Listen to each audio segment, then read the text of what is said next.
a growing concern worldwide. Most of the time, the blame is on the genes. When people are not given any hope, they unfortunately accept the fate, and there starts a cascade of complications. You can imagine the anxiety it brings when it's known to be a lifelong condition. Fortunately, we have clinicians like Dr.Sreekumar who have spent decades into research and decoding the root cause. The good news is type 2 diabetes can be reversed. Let's hear from the expert himself as he talks about the hidden nuts and bolts in metabolic syndrome. Over to you, Dr. Sreekumar. Good afternoon to all friends in the functional medicine, and I'm very, very happy that this has come.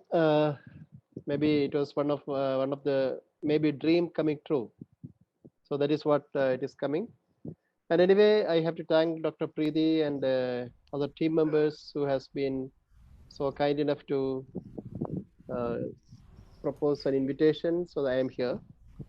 So some of the things which I have to say that metabolic syndrome and diabetes is something really, really troubling, and this is one of the biggest epidemic maybe of the modern world. And this is actually one of the largest non-communicable epidemic of 21st century. The disease is considered most popularly as the disease of sugar, leading to complications in almost all organs of the body. And that also include our immune system. So you can see where we are living today. I will just take you through a brief journey, because myself, I started this functional cellular medicine practice in way back in 2002. I was hunting for the science to support what all things we used to do. So that was a thing that made me and brought me to here. And I think today I will be taking you to some of my couple of examples, and from there to the discussion. So there is a case number 1. I think it is a 62-year-old man who was discharged against medical advice from a medical college, and he was admitted to our hospital, where he is having septicemia, septic shock, osteomyelitis of the left leg, and with a gangrene of the left leg, and functional emergency. So I have started the functional emergency medicine in my clinic and also in some of the major hospitals in Cochin. So in emergency medical care, we started on oxygen and other things. But along with that, we have conventional medicine like injection insulin. But at the same time, we started an intravenous 30 grams sodium ascorbate. So it was run for 45 minutes, followed by 30 grams sodium ascorbate in 4 hours. Another IV line we have put, and we started on the intravenous cocktail with N-acetylcysteine, B12, and magnesium. Then there was an osteomyelitis which was on the lower end of the femur. So we cleaned the wound and we put ozone directly into the wound. Then we started on intravenous chelation once a week, and that is how maybe when the patient got a little bit better, we did a metabolic assessment, chelation, and other treatment, and the nutritional treatment, and the patient was discharged after 1 month. So now we say that this happened in way back. And now regular monitoring, we achieved the hormonal balance, discontinue the conventional medicine, and patient is on multiminerals, gymnema, curcumin, probiotics, methyl B12. And we have a specified personalized diet, and with moderate protein, moderate fat, and very low carb with actually practically cereals only once a day.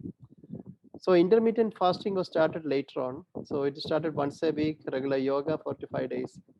And the quality added life in years. We used to have a monitoring standard where we assess the quality added life in years, and which has resulted to 350% when we see today, especially on the last follow-up. So it is more than 15 years now. So case number 2, you can see that another 35-year-old working woman. She's an ex-Indian player in the athletics, and came with a body weight of 128 kilograms, and diabetic, several mental stress, acidity, indigestion, complaints, tiredness, mood variation, and she had history of 2 LSEs and PCOD.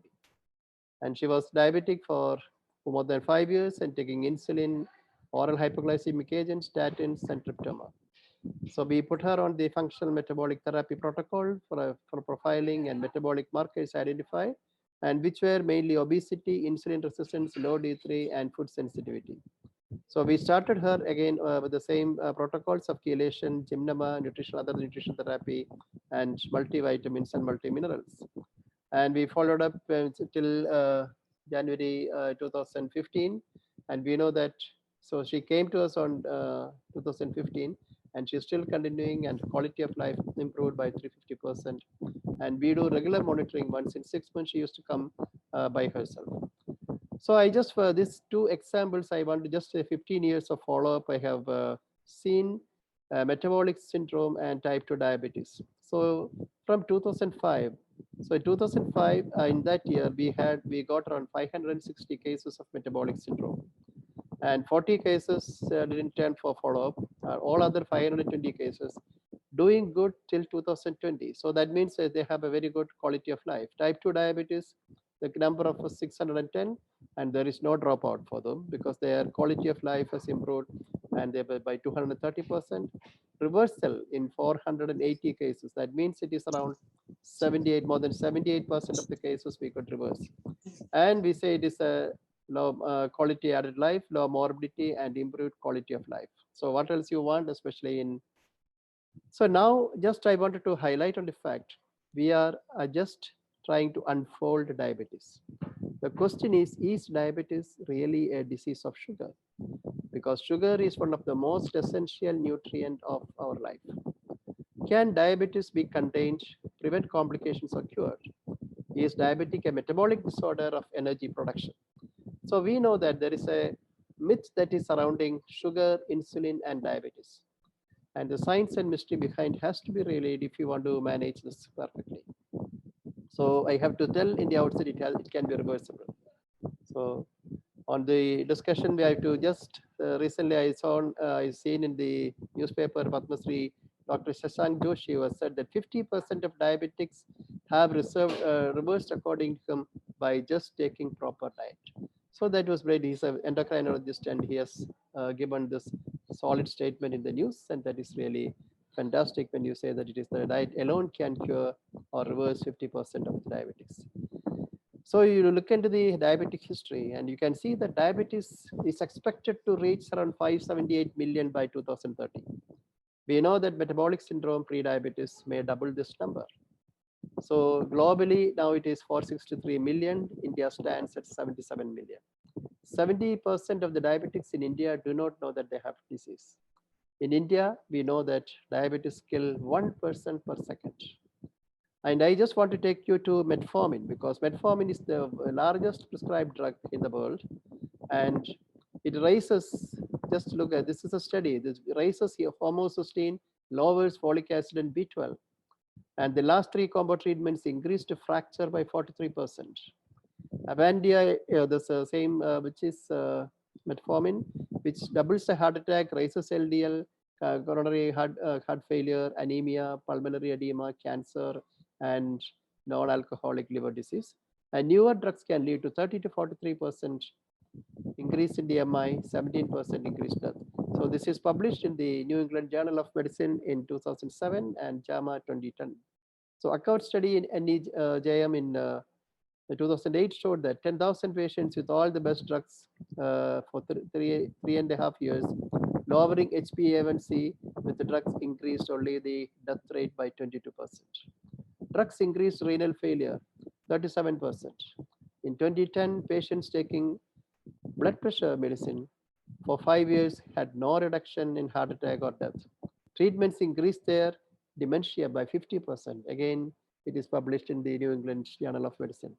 So drugs cause 50% increase in the brain loss. So that is too much. So you can see when you look into the natural control, you can see that liver carnitine, ILA, alpha lipoic acid, magnesium C, and all these vitamins and minerals, which they say according to the studies, they are giving better results. P5P, pyroxyl 5-phosphate, which traps the glycated protein and guides them out of the cell and prevent albuminuria. Actually, P5P deficit is a 100% identifier of Alzheimer's disease. And normally what happens is we take B6, but B6 has to be converted to pyroxyl 5-phosphate. For this, we need zinc. And most of the diabetic patients are deficient in zinc.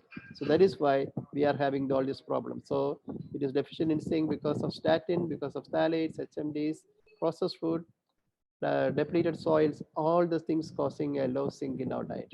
Once on the drugs, it is a vicious downward cycle that depletes the nutrients faster and the chronic nature of diabetes. So finally, what is diabetes? Diabetes, I feel it is not at all a disease of sugar. It is an endocrine imbalance. Insulin resistance is the key player. It can be a metabolic disorder, oxidative stress, mitochondrial uncoupling, chronic inflammation. It is not an acute, chronic inflammation. So nutritional deficiencies, and you can see the methylation defects, which is very much in the genetic factor. So there is a detoxification environment because too much of toxins coming in and we are not able to remove the toxins. And gut immune dysfunction. I know that in the morning it was a beautiful lecture and communication by the gut immune system. So the gut flora and the immune system is closely. So all these together contribute the formation of diabetes, and you have to address all these things. And if you look into the hormones involved, it is not just insulin. You see the beta cells of pancreas secrete insulin and amylin. Alpha cells secrete glucagon. Delta cells secrete somatostatin. Amylin actually works with insulin, but also suppresses glucagon and slows the rate of glucose delivered from the gut. So just insulin not alone, amylin also has got a great role to play here. Somatostatin decreases the gastrointestinal activity. Incretins are gut-derived factors that stimulate the insulin secretion, mainly after a carbohydrate-rich meal. So you can see immediately after a carb-rich meal, you can see the insulin is rising. But what happens is if there are adequate nutrients, this carb is converted into energy form. So other hormones that is actively involved are thyroid, adrenal hormones, and sex hormones. So you can see that it is not a disease of insulin alone. It has got multiple hormones involved along with other risk factors, and all these have to be considered when you are doing all these things.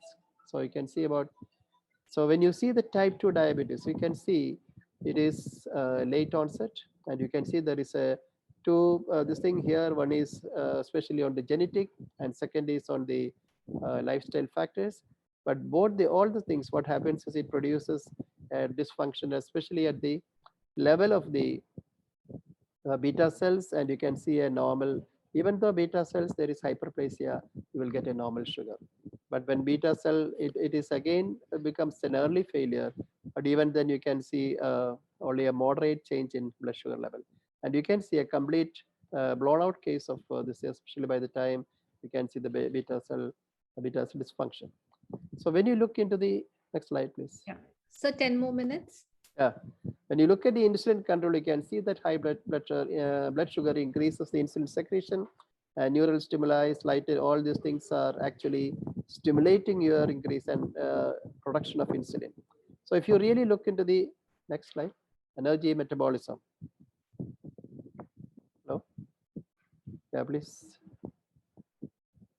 Yeah, you can see that especially in energy metabolism, you can see from the source to the glucose entry. You can see the amount of nutrients that is required. Glycemic index, you need hydrochloric acid and enzymes. And the liver needs zinc, magnesium, and basics. And in the insulin, you can see zinc, manganese, and all these are very much essential. And if you come directly into the mitochondria, hello, yeah. So you can see that the two important factors like NADH and FADH. So he says B2 and B3 vitamins are very much involved because only they can carry the hydrogen ions which can be pumped into the matrix to produce energy. So you can see again a nutrition next slide, nutrient role in a slide, especially you can see that way all the nutrients are involved in all the cycles at the cytoplasm and at the mitochondrial level. And you can see that nutrients have got the most powerful control over the sugar, and these are the various nutrients that is coming. And of this, vitamin K is coming as a really something really big. And actually vitamin K actually controls the insulin and carbohydrate genes and metabolic syndrome.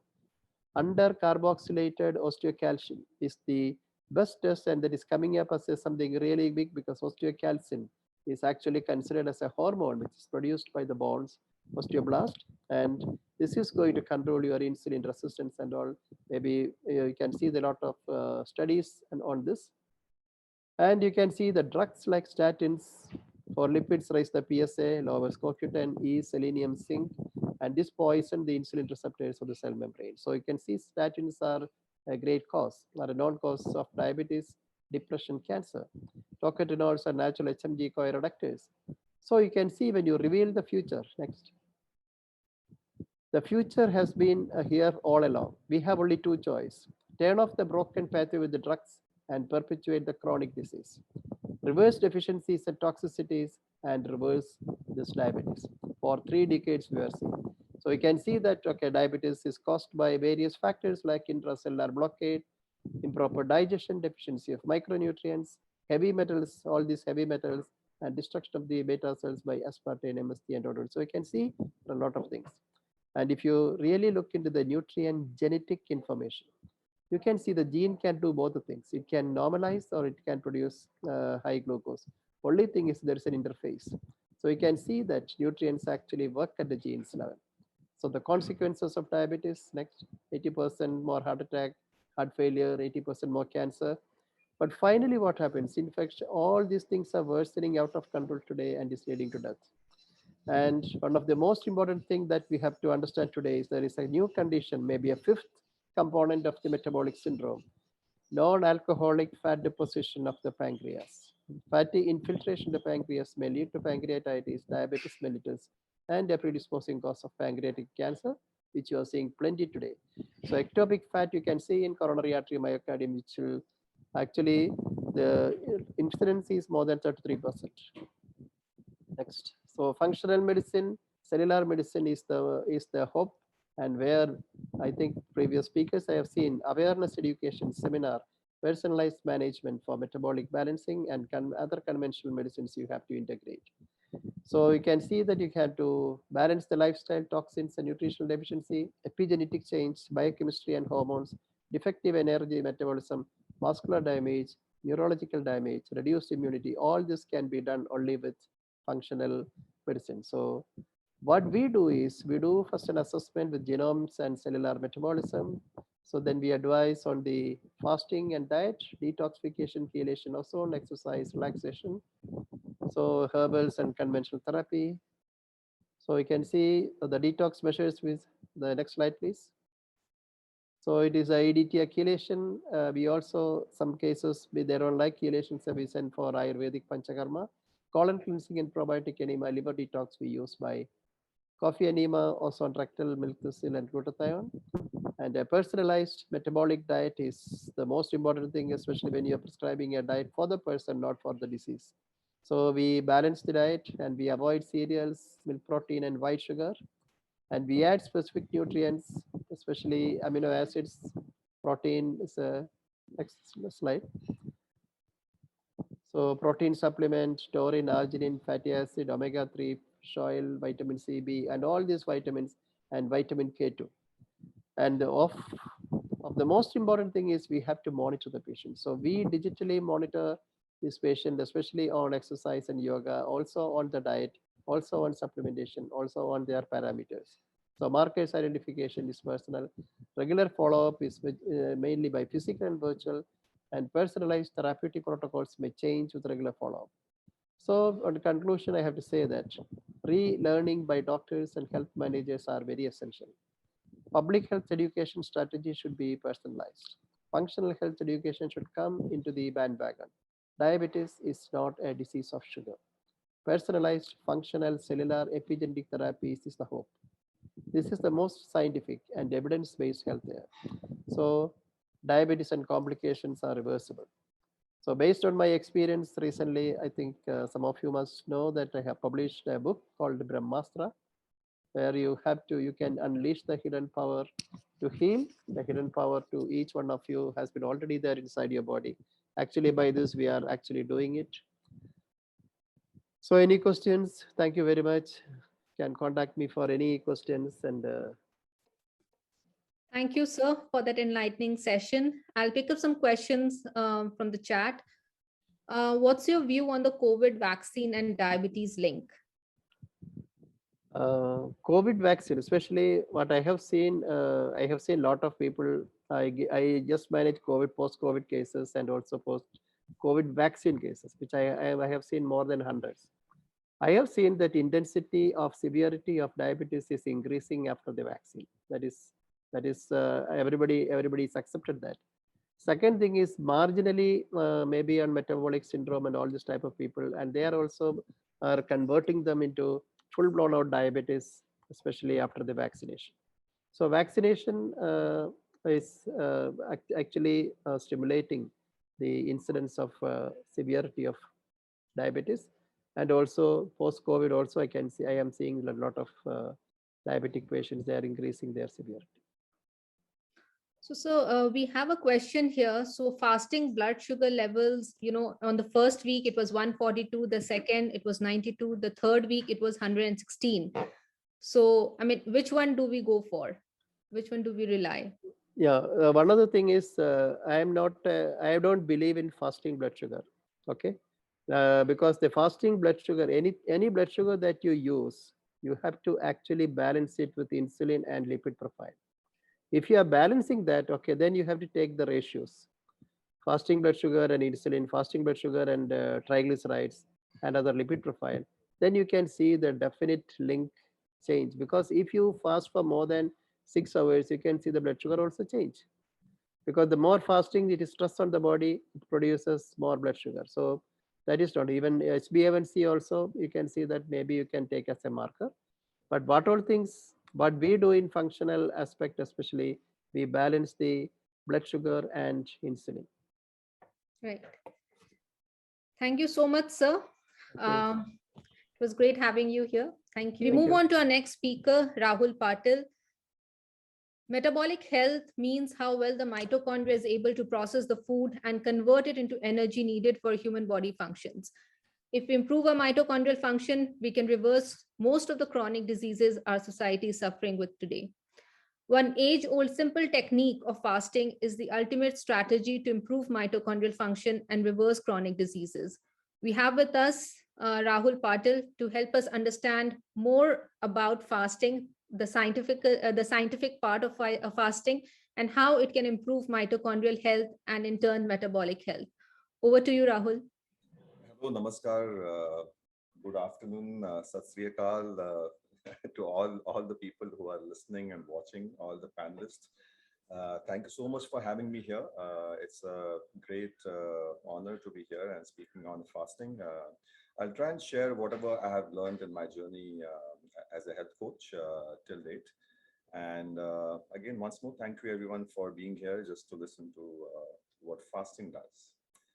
So let me share my presentation. Yeah, so fasting and health, and fasting, as we all know, it's deeply embedded in Indians, especially because every second day is all about fasting, whether it's Tuesday, Wednesday, Monday, Thursday, Friday, Saturday, Sunday.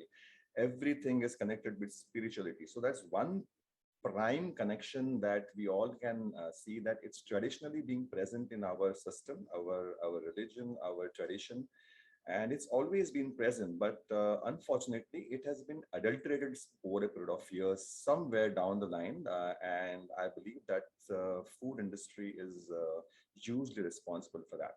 Going on to the next slide.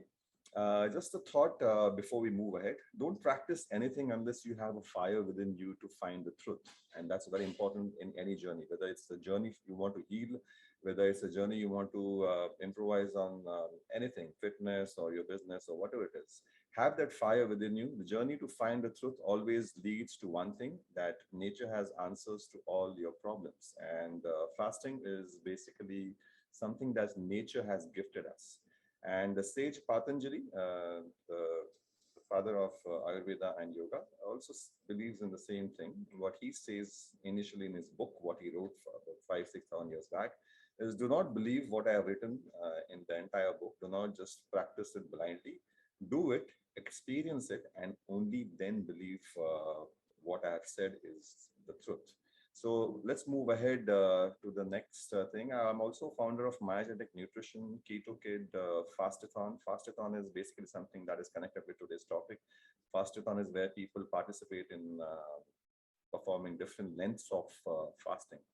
And I also have a 40-day longevity plan. the plan what I give normally to people who fast with me is based on four wheels of health that I basically believe in. If you consider your body to be a vehicle, then these four wheels are very important. And just like we eat, just like we expect the nutrition to go inside our body and help us heal, fasting is also equally important. That's your second wheel. And the other two wheels are movement, that is basically exercise, and meditation. And today's population is predominantly basically a sympathetic nervous system dominated population, because we are constantly in some kind of stress, and sympathetic nervous system is something which is all the time active, and parasympathetic nervous system, which actually plays a huge role in healing and calming us down, is actually somewhere not being activated enough to help us move ahead in the journey of healing. This is a small snapshot of my... I have a request. Can you put it in the play mode, the slides? Yeah, one second. I just need to... It's there on the top. Yeah. Yeah. Thank you. So, yeah. This is my... one second. Are you able to see the slides properly? Yes. Yeah, okay. So this is a snapshot of my story. About 3 years back, I was told that I have got psoriasis on my face, and there was a black patch growing on the face. And some doctors told me I have psoriasis. Some doctors told me I've got lichen planus. Some doctors told me it's related to stress. And I couldn't get the answers. Fortunately, I was doing the functional medicine course that time, and I included fasting. I corrected my eating habits. I also consulted Ayurvedic doctors and homeopathic doctors, alternative medical practitioners.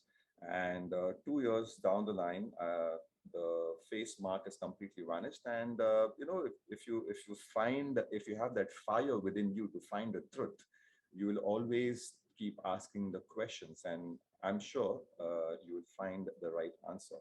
So, what is metabolic syndrome? So, what we are trying to connect metabolic syndrome and today's population and fasting, how fasting is going to make a difference in your life. So if you see the definition, the various definitions which are available online about metabolic syndrome, it basically says it is insulin resistance. It's some definitions call it syndrome X.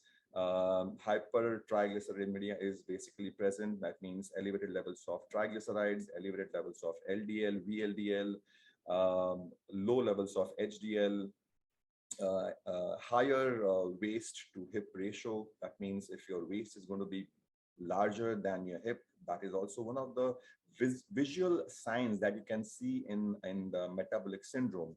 Now, I don't like the particular word syndrome over here because that kind of confuses you. Rather, the right word to understand or talk about would be metabolic disease. And you don't even have to go and do any test if you see that your waist is larger than your hip, and that is a visual sign that you are metabolically challenged right now, and you need to change the way you are eating. Insulin resistance is an integral part of metabolic disease. Again, under the umbrella of metabolic disease, there are several diseases, several things that come out, like hypertension, heart disease, fatty liver, type 2 diabetes, and so many other things which are now coming out and are being connected with metabolic disease. So moving forward, we can all see that metabolic syndrome or disease defined by any of the above criteria remains a huge predictor in atherosclerotic cardiovascular disease. And in today's population, if you see the trend where we are heading, where India is heading, or where the world population is heading, we are predominantly diabetic population. Predominantly, we have risk of cardiovascular disease. And where is it coming from? This is again an example of my different phases of life. This is 1998, 2019, and 2021.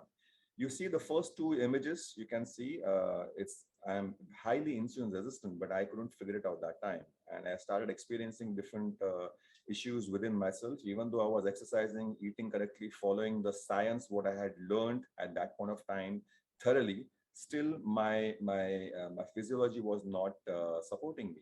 But you see, the moment I accepted that I was not doing something correct, and I moved on to learning new things. I opened up my mind. I learned new things. I learned functional medicine. I learned that what food I was eating with my earlier belief system was not correct. I changed. I changed what I was eating.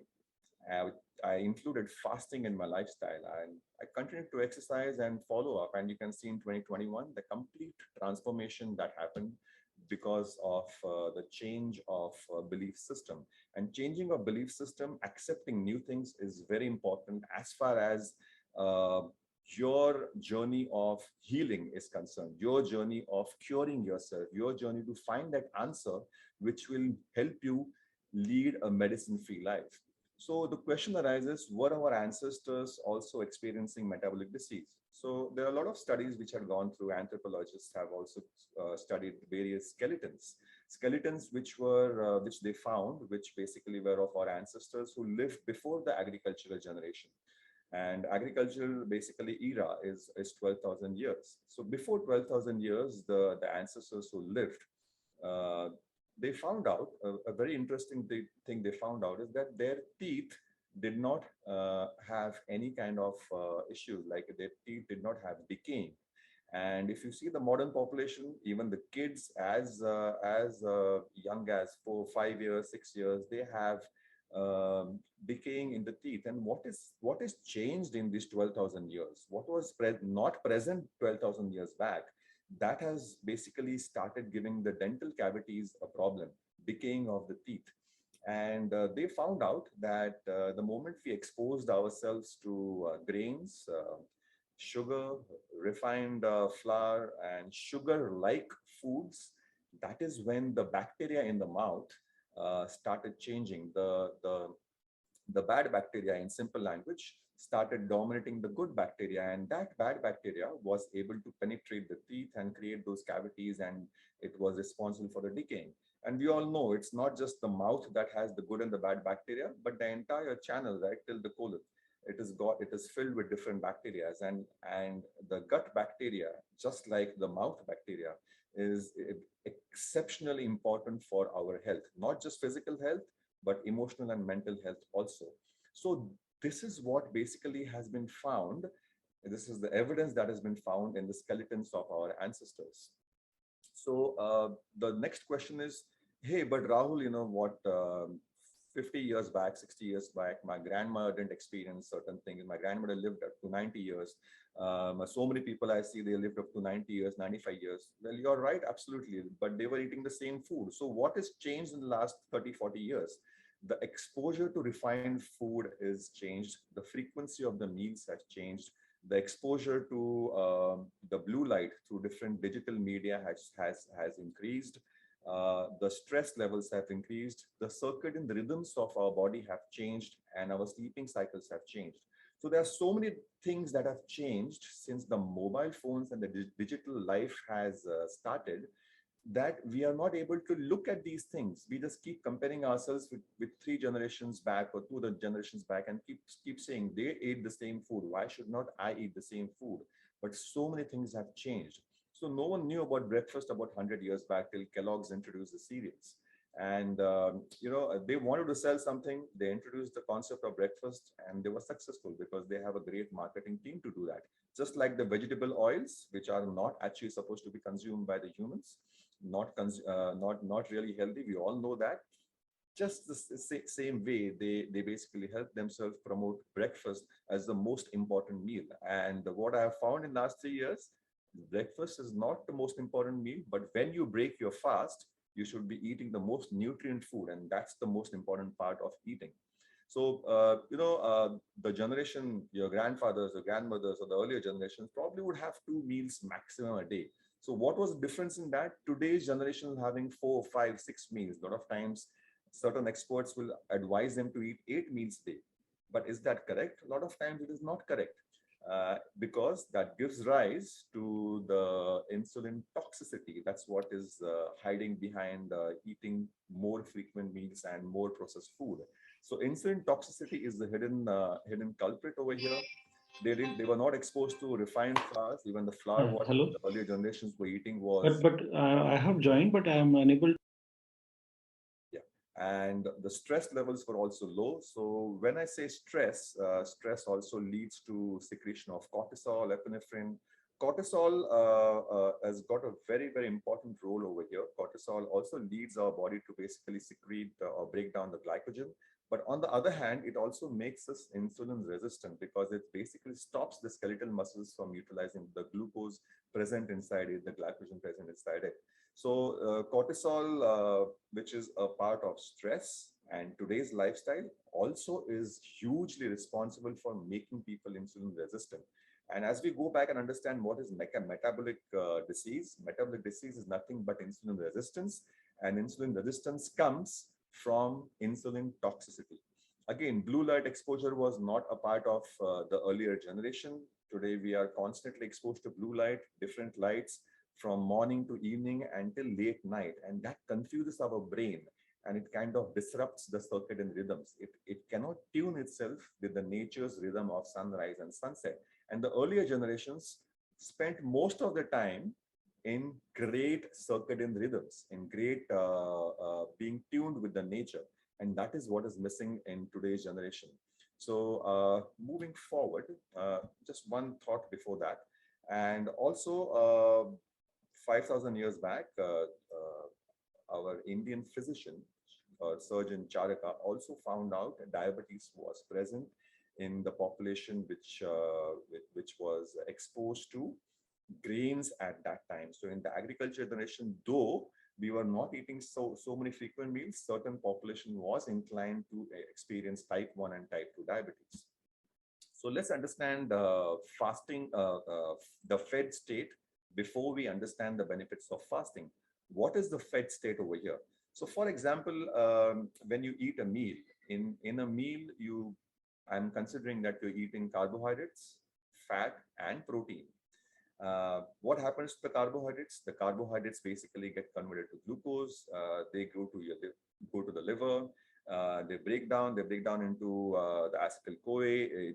It breaks down further into the 32 ATPs and releases as carbon dioxide as well. The excess glucose is converted to glycogen. The same thing happens in your muscles as well. The carbohydrates again go down further. The brain also utilizes it in the same way. It is broken down, goes into the TCA cycle. ATPs are generated and also released as carbon dioxide. The glucose further goes down into your bloodstream. The RBCs use it, and again, as a byproduct, the pyruvate and lactate is released, which is again later used if you're fasting into another pathway and utilized in gluconeogenesis.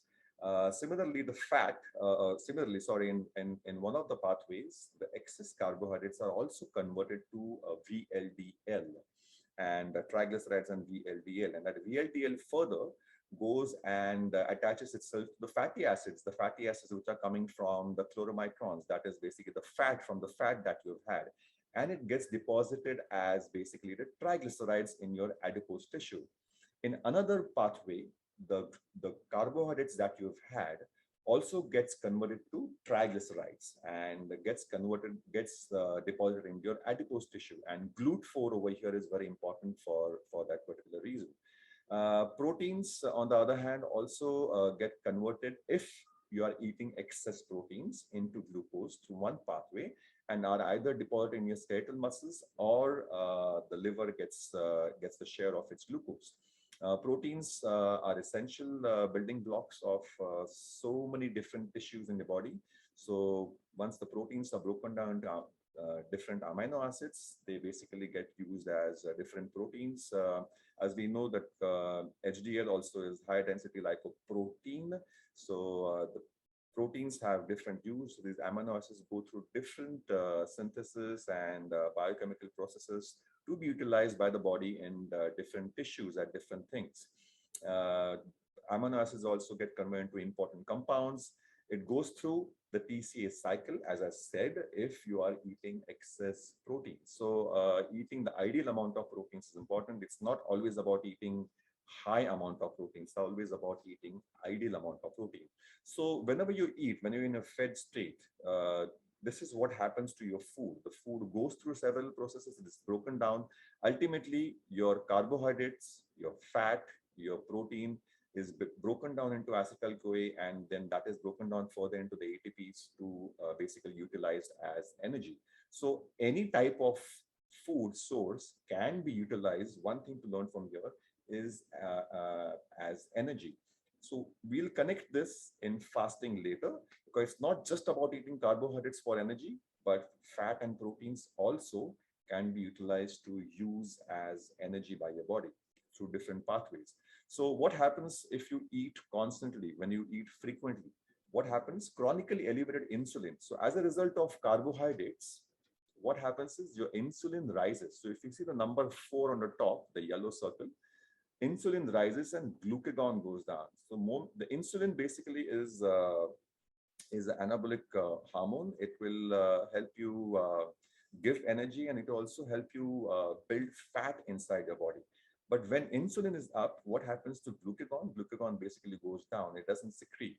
And glucagon is something which if it elevates, if it gets a chance to elevate, it's going to help you burn the reserved source of fuel, that is glycogen, convert it to glucose and make you use it. It will also help you use the fatty acids which are stored in your adipose tissue or somewhere else, in your visceral fat, etc., depending on the length of fasting that you do. It will also help you break that down and utilize it as energy through fatty acid oxidation, through ketolysis, etc., etc. So let's go to the next slide. Before that, I would just like to share this one thought. So chronically elevated insulin is the problem in an overfed modern day population, and hence the metabolic disease epidemic, or shall we call it the real pandemic. So there are a lot of things that we can't see, but they still exist, just like the Wi-Fi. And the metabolic disease is existing in today's population. And I think that is the real pandemic, because that's where the entire healthcare expenses are going towards. So what is fasting? Fasting is a voluntary practice of not eating food for varying lengths of time. So, and we also naturally fast from the last meal that we have. So if you're having a meal at 8 p.m., till the time you have your next meal in the morning as breakfast, you are naturally fasting. And if you prolong that, and if you don't have your breakfast, and if you have lunch directly, then, and if you do that more frequently, then that is intermittent fasting. And that can be for 16 hours, that can be for 18 hours, whatever frequency or whatever time that you decide. And fasting is also a spiritual practice, and a lot of people do it on a yearly basis for different lengths of time. Maybe it can be a day's time, it can be a fixed day in a week, or it can be 40 days or 21 days, depending on what length of fasting you do and what type of fasting you do. So going forward, after understanding what is fasting, let's understand what are the different stages that leads to fasting, basically. So there are 4 stages, but I'm discussing 3 stages over here. One is the absorptive state. So let's say you have a meal. The 4 hours after that is basically defined as the absorptive state, where the food has been broken down and absorbed. Then comes the post-absorptive state, that is for the 6 hours after 4 hours. So that is post-absorptive and post-absorptive total would be 10 hours. And when do we actually reach the fasting state? We reach the fasting state after 10 hours of our last meal. But what happens in a day-to-day circumstances? What happens over there? I'll give you an example. Right at the bottom, you can see the small mountains over there, and let's understand that. So, for example, if you're going to have your breakfast at 8 a.m., so you will be in your absorptive state for 4 hours. After 4 hours, you decide to have your lunch at 12 p.m. That would be lunch. So before you actually get into post-absorptive state, what you're doing, you're exposing to yourself to your next meal, and that is lunch. So you again get into absorptive state without getting into the post-absorptive state physiologically inside. So your body again has to change its gear, get back into the first gear, and get into absorptive state. After 6 hours, yeah, let's say if you decide not to have any meal for the next 6 hours, you get into the post-absorptive state, and then you have your dinner at 8 p.m., you again get into an absorptive state. So you're constantly in between the absorptive state or the post-absorptive state. You're not getting into fasting at all. And this is one of the limitations, or this is, you can say, one of the problems that today's population is experiencing, that we are eating constantly without getting into a phase where our body actually gets into the fasting state and your body gets a relief from breaking down the food, from using its energy to break down the food and absorbing, because that also needs energy. And that's where a lot of population feels tired, and the need for having a caffeine drink with sugar. So that's one of the reasons. So let's say you have your dinner at 8 p.m. Again, you have your absorptive state for 4 hours. That will end at 12 a.m. You'll have your post-abdominal state for 6 hours. That will end at 6 a.m. And you decide to have your breakfast at 8 a.m. So you get 2 hours of fasting only. And usually the lab test, if you understand the lab tests, what we are doing whenever we do 12-hour fasting, you are actually just doing 2 hours of fasting in that. I don't know how much to rely on that, but I usually do not rely on just the fasting glucose readings. And that is one of the things which is actually being used in a wrong way. So fasting glucose readings in the morning is a good indicator, but not an ideal indicator just to keep thinking about, hey, my fasting glucose readings are great today. I can have probably another meal, or I can enjoy having another meal. Because your fasting glucose readings also can be a reflection of how much insulin you have inside you at that point of time. And your insulin is very much capable of keeping your blood glucose levels down, giving you a false indication that you are okay and your readings are fine and you can eat and you're doing great. So insulin levels are actually a great marker to look at your health. Going forward, different stages of post-fed state. So absorptive state, as we understood before, 4 hours. Post-absorptive state, that's for 6 hours. How long does the fasting state last? The fasting state lasts from 10 hours till 24 hours. That's the time of the fasting state. After 24 hours of not eating food, you go into something called prolonged fasting. And that prolonged fasting state lasts for 72 hours. So let's say if you're not having meals, any food for 3 hours, you're just on water, you will be in a prolonged fasting state. After 3 days, if you continue with your no food or fasting, then you get into starvation. Now, starvation, certain definitions would say that is not the time when the starvation. Rahul, 2 more minutes. 2 more minutes? Yes. Oh, okay. Oh, there's a lot of things I have to say. Okay, so this is starvation basically, and these are different stages, and this is how basically it is defined. I think I'll have to fast forward a lot of slides over here. And what happens during the fast in the absorptive state? Just a minute. I'm just going to expand it over here and try and show it over here. In absorptive state, if you see, the insulin is high, glucagon is down, and post-absorptive state, it drops down, it slowly starts rising. So these are different benefits that, or different processes that happen inside you. What is one thing that I would like to tell you in this fatty acid oxidation? Let me, how much time I have more? 1 minute? Yes, Rahul, then we'll open for questions. That's interesting. I think half an hour is always going to be challenging for me to present something. Let me present a most important slide. Okay, what happens during long fasting? So let's understand this over here. So what happens during long fasting? Few things happen inside you.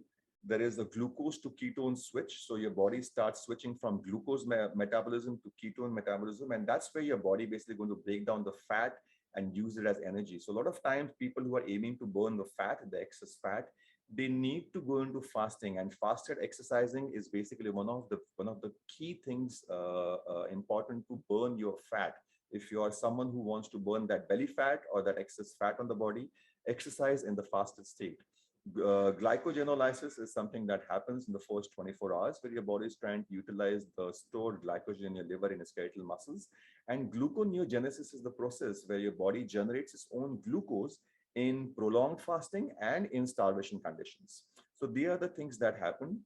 Autophagy is something that I would like to just talk about in a short or for some. 1 second. Autophagy.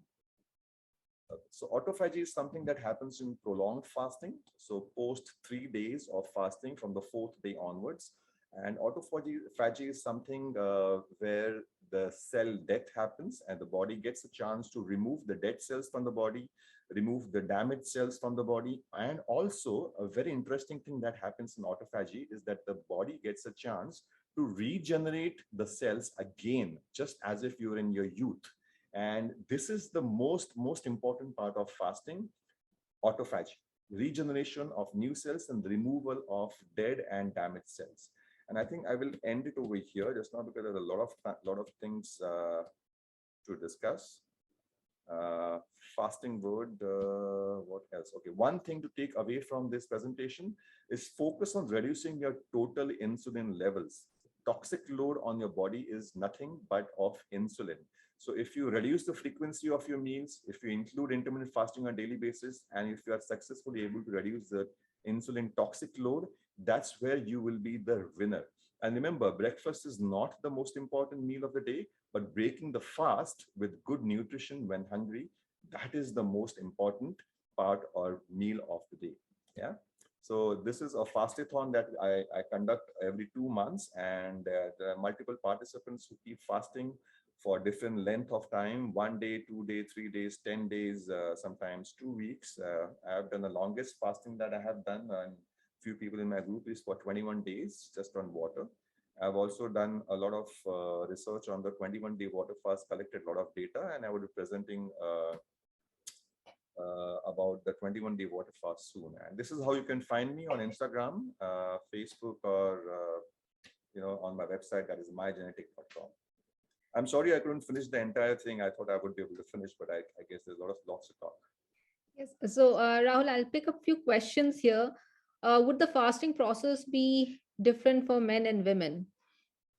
The fasting process for men and women is absolutely same. There is no difference for men and women. So the question would be, if for a woman, one question that I get is, I'm having my menstrual cycles, and is it a good time for me to fast? Can I fast during my periods? So it's, yes, of course, you can fast during your periods. There's absolutely nothing wrong in fasting during your periods. Just be hydrated. In fact, menstruation or periods is a part of cleansing. It's removing the dead cells, and fasting is nothing but cleansing. It helps you in detox. So yes, you may have to practice a little bit. You may have to look after the essential nutrients while doing the fasting. So there are different ways of doing fasting. I'm not saying you should do a water fast on when you have your when you're in your menstrual cycle, but you can definitely take certain key essential nutrients and also do the fasting at that time. Yeah. So if someone has high level of toxins and they are doing fasting, can that be counter effective?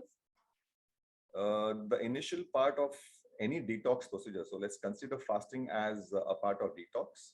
There would be certain outcomes in certain people. Certain people can experience certain things like loose motions or some skin eruptions, and that can be tackled easily by continuing the detox and by taking certain medicines or herbs to acutely help at that particular time. But yes, if you have toxins inside you, a lot of people may experience the same symptoms or maybe the aggravated symptoms during the detox phase. And fasting is a part of detox. Remember that. Right. So, Rahul, you mentioned about the blue light toxicity. Given that we cannot really escape it today, our exposure to the blue light. So, would you suggest few hacks? Yeah, there is a hack on every phone, or you can download an app where you can control the blue light. So normally my phone is always, the blue light is shut in that. So the screen on my phone normally looks more like in yellow in color. You can also expose yourself to ultraviolet red light, which it's a simple lamp which you can buy from the market. I have bought a Murphy lamp. I'm not promoting the brand, but that's one of the brands I found which will last long. So you can take ultraviolet red light in a day twice for half an hour. Expose yourself to sun as much as possible. Also, try and change the light in the house post 6 p.m. Try and make it more like which matches the sunset, the yellow light or the orange light. Yeah. So these are the hacks what you can do. Yeah. Great. Thank you. It was great having you with us, Rahul. Thank you. Thank you so much. Thank you for having me here. Probably we'll continue with the topic in the next Yes. uh, Yeah. our session. Yeah. Thank you so much. Yes.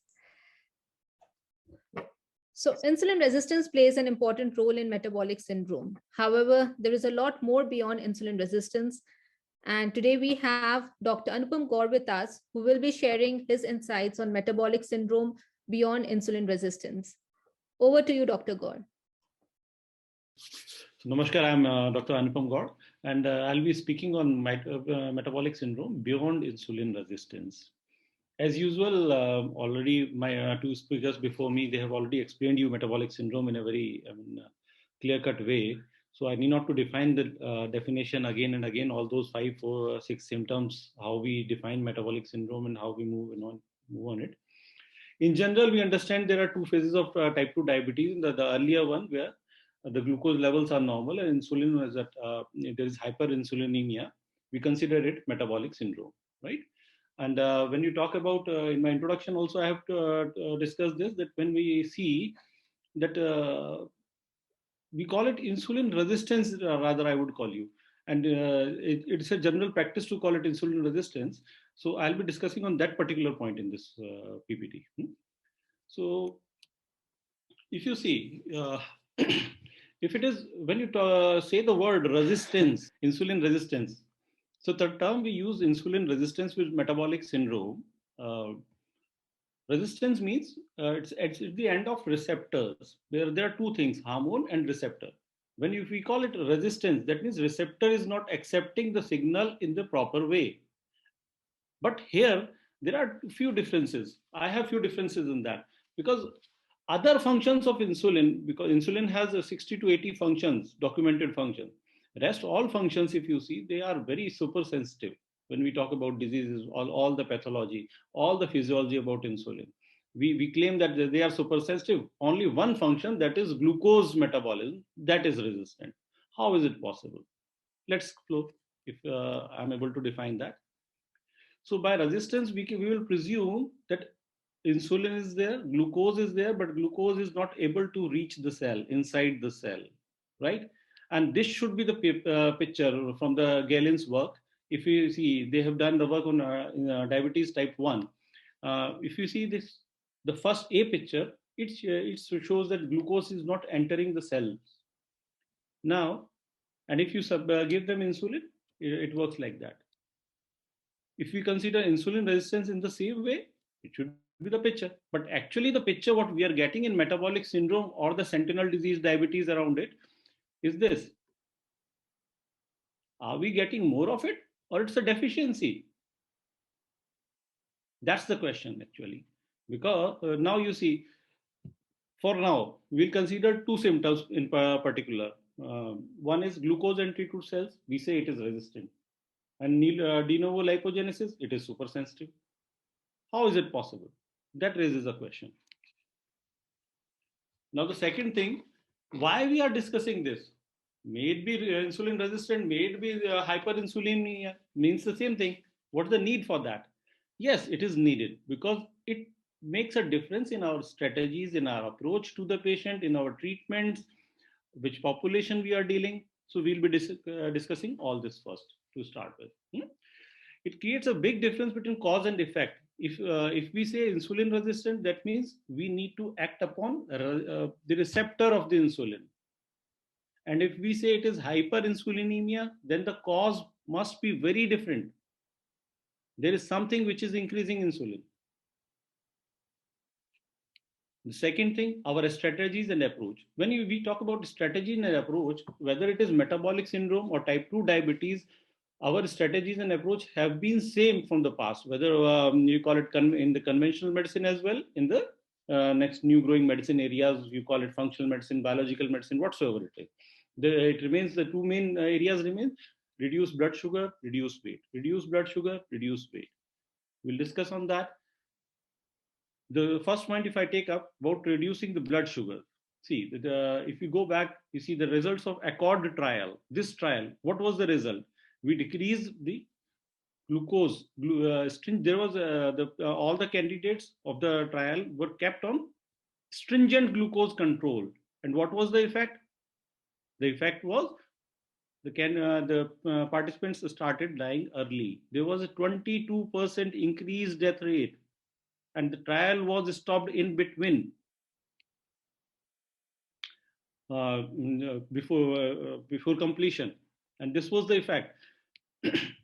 So whether stringent control of glucose, lowering the glucose directly, assuming that it's a problem of glucose, is the right strategy, that is again questionable. Same happened with other trials also. Again and again, we are seeing the trials, advanced trial, UKPDS, VADT. This is a common story. The second element of our strategy comes in reduce weight. Reduce weight. See, this is the scattergram done by Basu et al. In this, it seems the X and Y axis, we have diabetes and obesity. And very clear cut, it seems a correlation between diabetes and obesity. But is correlation and concordance the same thing? Just to see the other side of it. Over here, if we see Mongolia, Micronesia, they are the people, the population is obese, but not diabetic. And on the other axis, if I see India, China, Pakistan, the population is diabetic, but not obese. So can we keep up with the same strategies everywhere? Next point, the second point regarding obesity, if we see, this is from the Lancet, the time periods, if you see more or less the same. Obesity worldwide is increasing at the rate of 2.78%, while diabetes 4.07%. And the way we are managing it, we consider diabetes as a subset of obesity. So do we really need to revisit our strategies? Again, the question. Same here. This was Manek and al. Manek and al. Their reports, if you see, this was contributed in JAMA 2015. But so whatsoever be your BMI, whether it is in obese state, low weight, overweight, the increase of prevalence was 25%. So was weight, obesity creating an impact on it? Or we are unnecessarily trying to correlate them? The other point, following other population, yes, we learn a lot from Western areas, and they are doing good lot of research. But if we compare the data, if I discussed earlier also in that scattergram done by Basu et al., in US, the population, the most obese nation in the world, they're growing, they're turning diabetic at the rate of 8%, while in India, we are turning diabetic at the rate of 12 to 13%, most of which, this is the only recorded cases. We are sitting in India, we know about it, how much as undiagnosed, how much is, not reported. Next important problem, which I faced in last 2-3 years. I am a metabolic expert, I work in metabolism. But recently what I have been seeing, the more and more cancer cases are coming to me. I'm not an oncologist. It started my practice in, for managing cancers. But yes, you deal with cancer and people are understanding that it's a metabolic disease, and ultimately patients pick you up. When you deal with that and you go deep into nutrigenomics, we found that these macros, there are so many cancers. Suppose blindly we are talking about metabolic syndrome, ultimately which may lead to cancers as well. We understand that they are very common pathways for diabetes, cancers. Cancer is the extreme end of it. There are so many cancers which are basically fat based, driving their energy from fats. Ectodermal cancers, they're driving their energies from proteins. How to decide that? If this patient of metabolic syndrome is to given low carb, high fat diet or high protein diet, whether I get a patient like very common prostate cancers, melanomas, they survive on fatty acids. Will it be the right thing? So there are so many questions to it. So I decided to work upon this and make it a discussion. Well, anyways, and again, in normal practice also, if we see the way we are adapted to our functioning, if you see this insulin resistance in particular, the term of the area which we say insulin resistant, that's this diagram can just give a picture about it, whether our cells are deficient in glucose, or we are pushing more glucose, or nature is pushing more glucose into cells. It is hyperinsulinemia, not resistance. We can get a better picture in this slide. Basically, if you see, hyperinsulinemia is Mother Nature's support as a compensatory mechanism. It's in compensation. There is a failure in normal routine energetics of the cell. Cell is unable to produce the amount of energy it needs for its maintenance, growth, and other things. System in Japan. Adenosine triphosphate. Hello? Somebody's asking something? No, sir, please go ahead. Okay. So I hope this picture explains it. It is insulin, the significance is of this insulin, and this is glucose. So we have already the cell is jam-packed with glucose. Insulin, Mother Nature is trying to push more. That's why it's increasing insulin. Why does it happen? Let's try to dig more. Although these are, this picture is of two extremes. One is normal cell, and the other end, you can say the cancers and all that. Actually, the cell remains, we all know about Warburg, or do I need to discuss this? Warburg was a scientist who was awarded Nobel Prize. He discussed about the aerobic glycolysis in the cancer cells. He discussed that the cancer cells change their metabolism. And the same thing, if you the cancer cells, basically, they change their metabolism. They utilize more glucose in the absence or presence of oxygen. In the absence or presence of oxygen. The same metabolism, if we see, in normal cell, what is happening? A normal cell, most of the energy is being created by oxidative phosphorylation. You're getting more, nearly 36 to 40 ATPs, if you see in the slide. But by this anaerobic pathway, we are generated nearly 2 moles of ATP. On the other side, the tumor tissues or proliferative tissues, where in absence of oxygen, the glucose is converted, more of the glucose is converted into pyruvate and pyruvate to lactate, right? And the amount of energy per mole is very less. So for that amount, it has to be compensated with that amount of glucose, amount of fuel. We need, these cells need more fuel, more and more fuel. And our state of body, our state of cell lies between these two extremes. And this is not even, not even restricted to cancer cells only. We see this in fetal cells also. When they are growing fast, they are on glycolytic pathways. They are moving. So if we see that two types of cells, either cell can burn energy, or it can give growth. So it's working two kinds of mechanisms, growth or burning energy. That's normal cells energetic.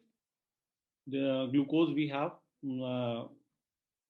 glycolytic pathway, how it's a diagram explaining how fat cells are going acetyl-CoA, then it makes NADH, lot of NADH from generates in the electronic transport chain. We get around 24 to 28 ATPs from a single glucose, while from a fatty acid, we get around 130 to 140 ATPs. And imagine if that fatty acid pathway is blocked, body has to compensate it from glucose pathway. What will body do? it will increase the amount of glucose being utilized. So it can be presumed that Mother Nature is promoting that first part of insulin just to push more glucose inside the cell.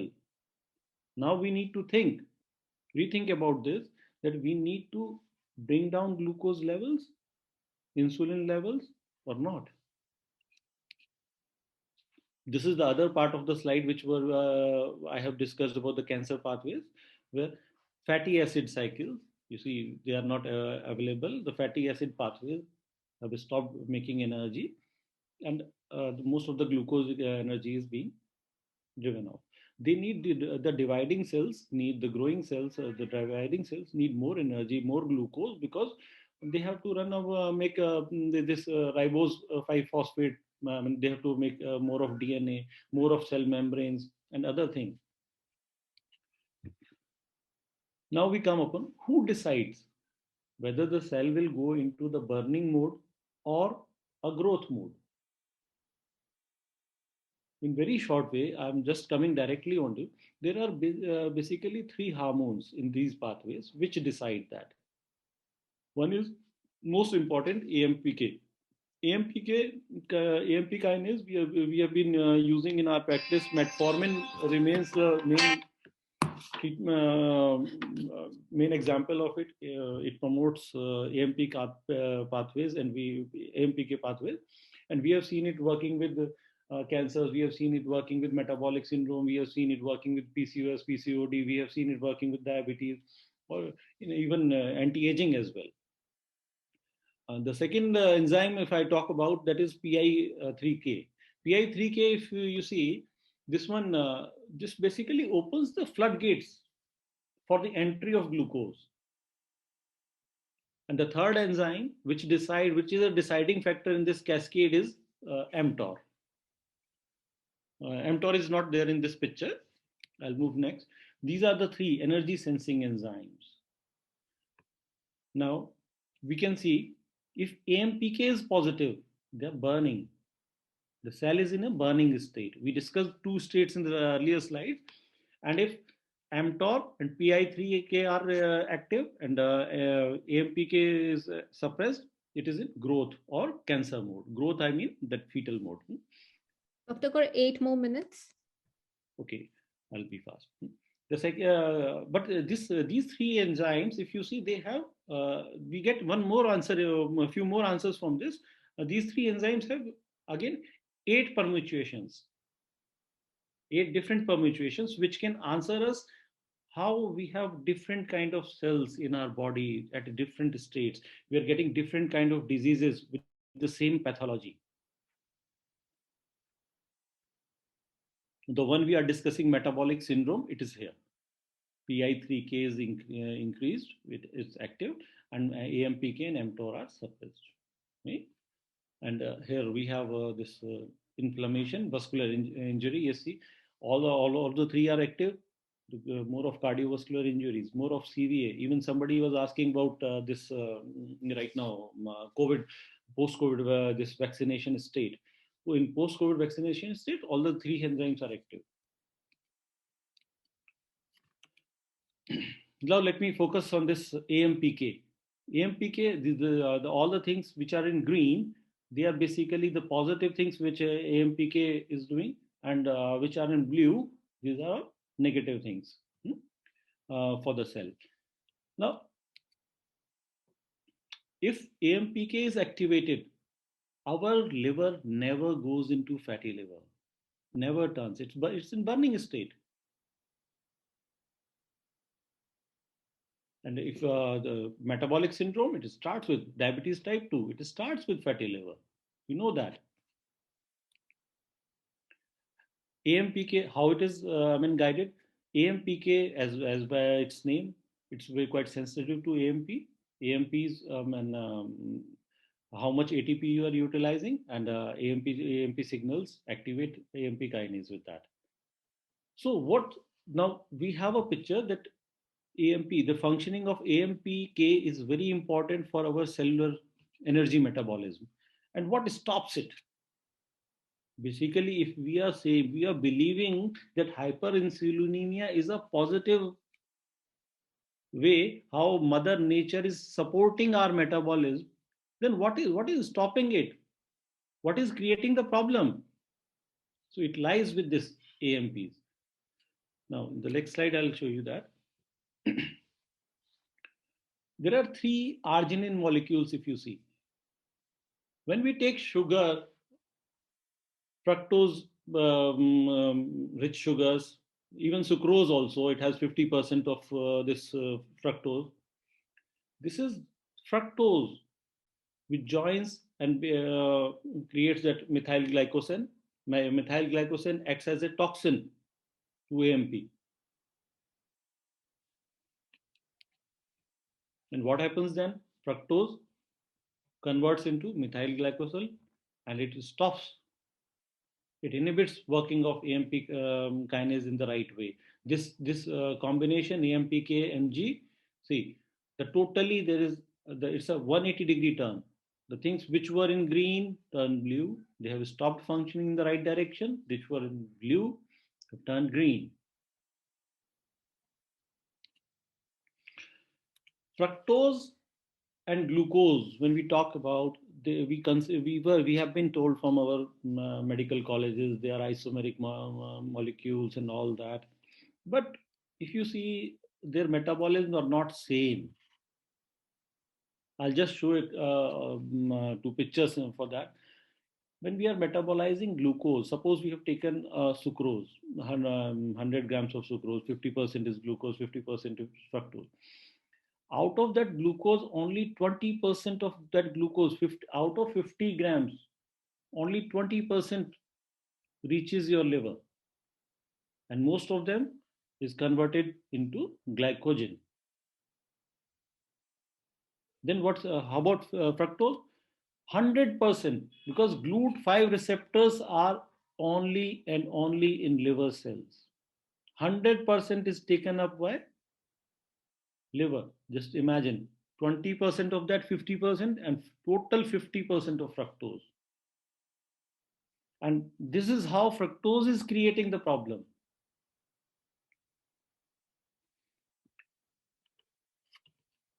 Let me be fast. These are all detrimental effects of fructose, whether you talk about hyperglycemia, inflammation, and other kinds of the problems, even uric acid. We can discuss why some other time. Fructose is not glucose. It's 7 times more likely that glucose to form advanced glycation end products. Fructose does not suppress ghrelin. The children who are eating fructose candies, juices, they don't feel satiety. Acute fructose does not stimulate insulin. Hepatic fructose metabolism is different. Chronic fructose exposure promotes metabolic syndrome. And it's not only fructose. Trans fats do the same thing. Branch chain amino acids, they do the same thing. Ethanol, alcohol, it does the same thing. All of them have these similarities. Their energy metabolism is purely in liver, not insulin regulated. No glycogen pop off. We have seen that in glucose. The glycogen, it was converted to glycogen. We can restart now. Now we can see again where we started. It is hyperinsulinemia. Why the hyperinsulinemia is there? Because cell is unable to make proper level of ATPs.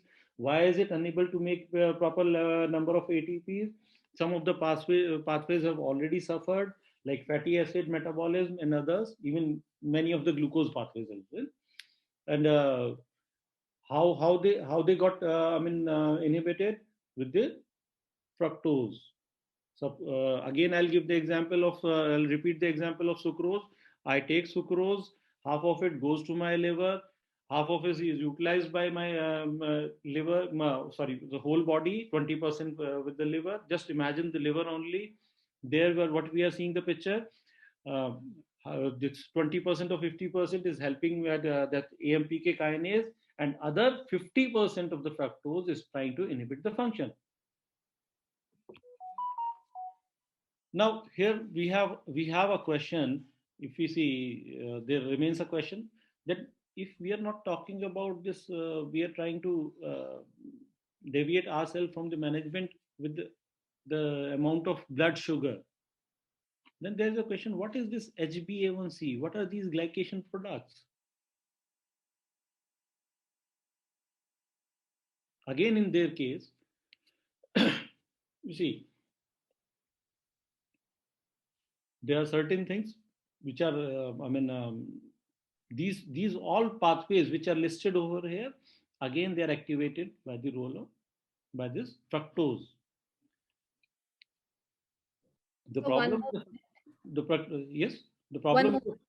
the problem with the fructose is it exists most of the time. It exists in the linear form, and for its stable structure, we need to have a very, very marginal. There's very thin margin of pH of blood.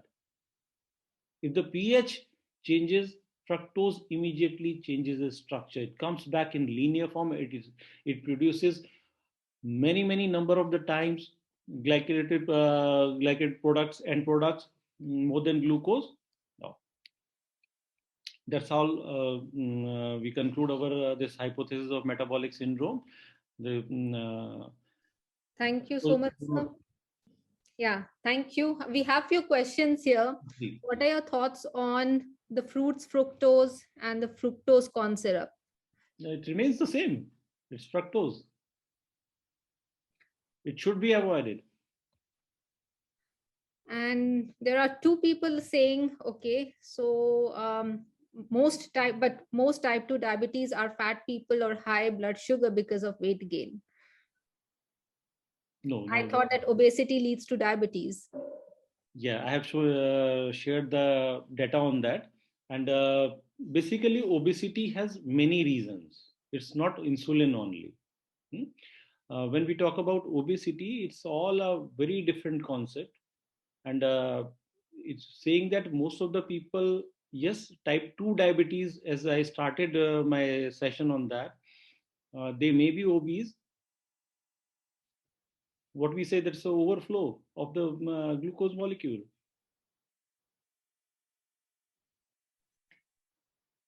Right. Okay. Thank you so much, sir.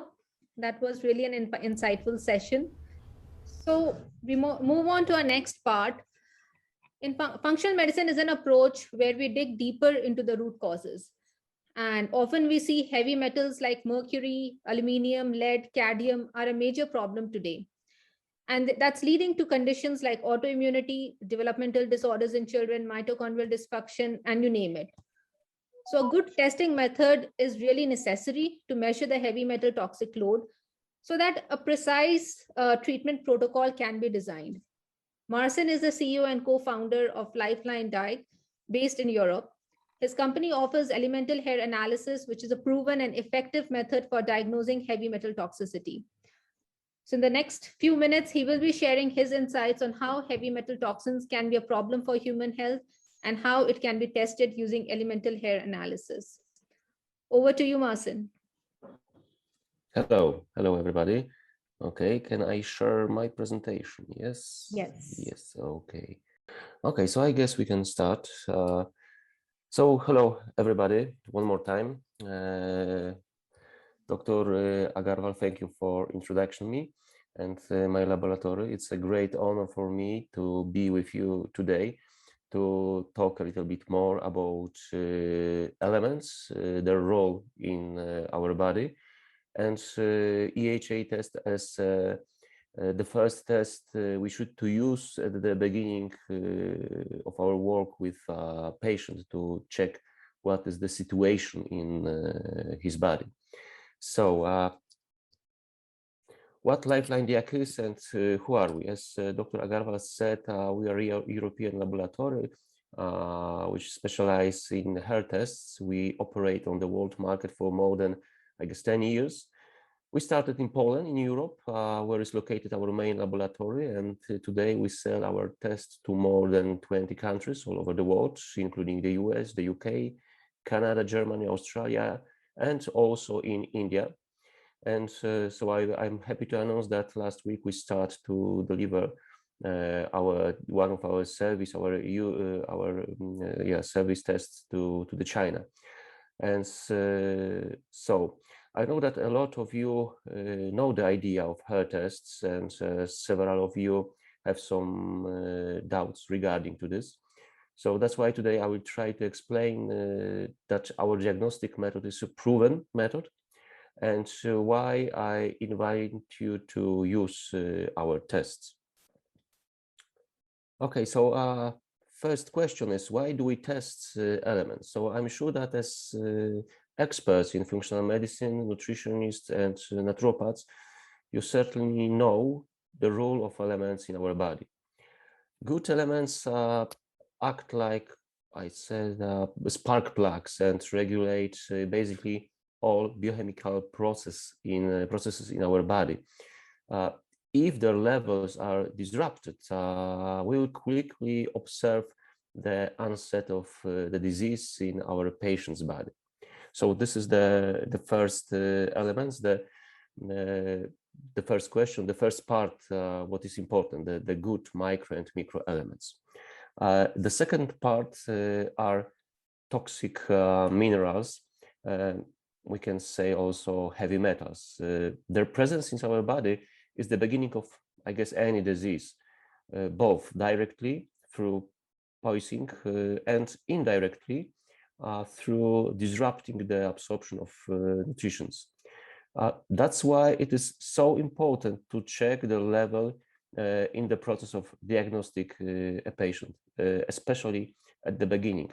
As Dr. Gaur said on a previous lecture, he met a lot of patients with cancer problems. So I'm sure that you know that especially heavy metals in our body can start this cancer process. So that's why it is very important at the first step of work with our patient to check the level of heavy metals. And the third part, which is also very important when we are talking about the elements, are ratios between those elements, because the elements impact each other, and the EHA result is an analysis of minerals classified in 3 categories. It defines not only the amount of dietary and toxic element, but also, perhaps secret to illustrating the state of health, the relative ratios.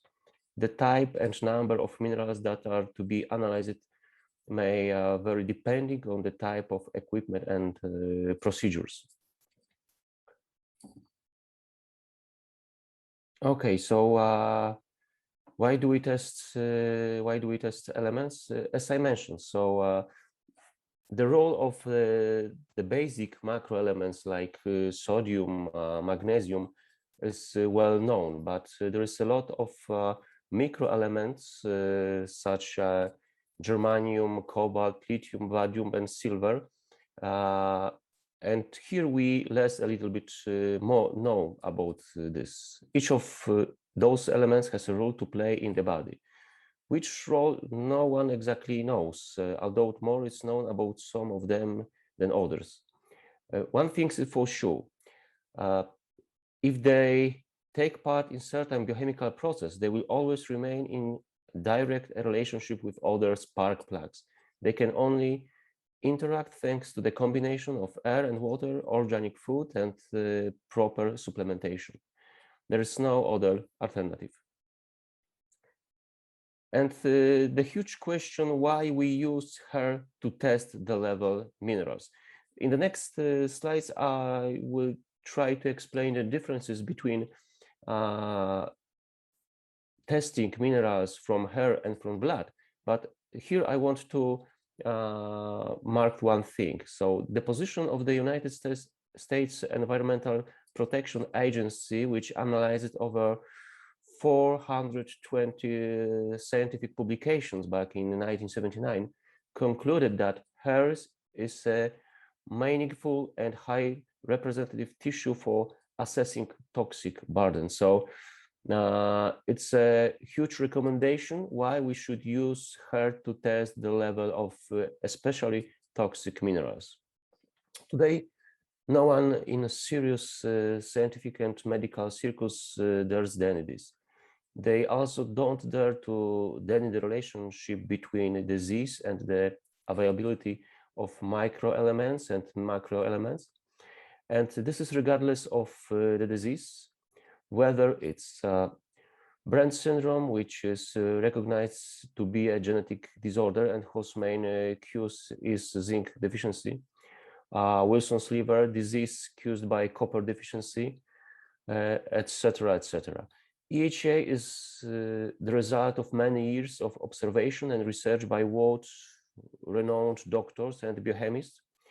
Authoritative figures in the world of medicine, such as Dr. Eck, Dr. Watson, Dr. Passwater, Dr. Price, and other. So let's start by answering the question of what is our hair. So our hair is a soft tissue similar to fat, I guess. And the second question, what is biopsy and why is it done? A soft tissue biopsy is done when there is a need to examine it to get a detailed assessment of changes observed in it. Likewise, hair analysis is also a biopsy done for the same reason. In this case, we are dealing with a detailed assessment of our levels of good and bad minerals, means heavy metals. EHA is not a diagnosis, its current interpretation. It's, however, an extremely useful test to determine the hidden and asymptomatic, subclinical, you can say also, trends and tendencies that exist in our body. If left unchanged, they will open the door to the development of disease process. For example, in a person with asymptomatic development of diabetes, what we are talking about on the previous lecture, urine and blood test is not able to identify an early tendencies to disease at cellular level. It is very important because we have to watch the inside the cellular. However, such a tendency can be identified by a quantitative analysis of the spark plugs, so elements responsible for the biochemical process involved in this type of disease. If there are deficiencies, they can be adjusted, preventing further progression of this type of tendency. In medicine, this is called primary prevention, which is important to both yourself and anyone who is health-oriented. So I guess it's really very important when you start working with your patient. Yes, although this is from Dr. Roland from Canada, although blood test can show a lot, they show the whole picture and can be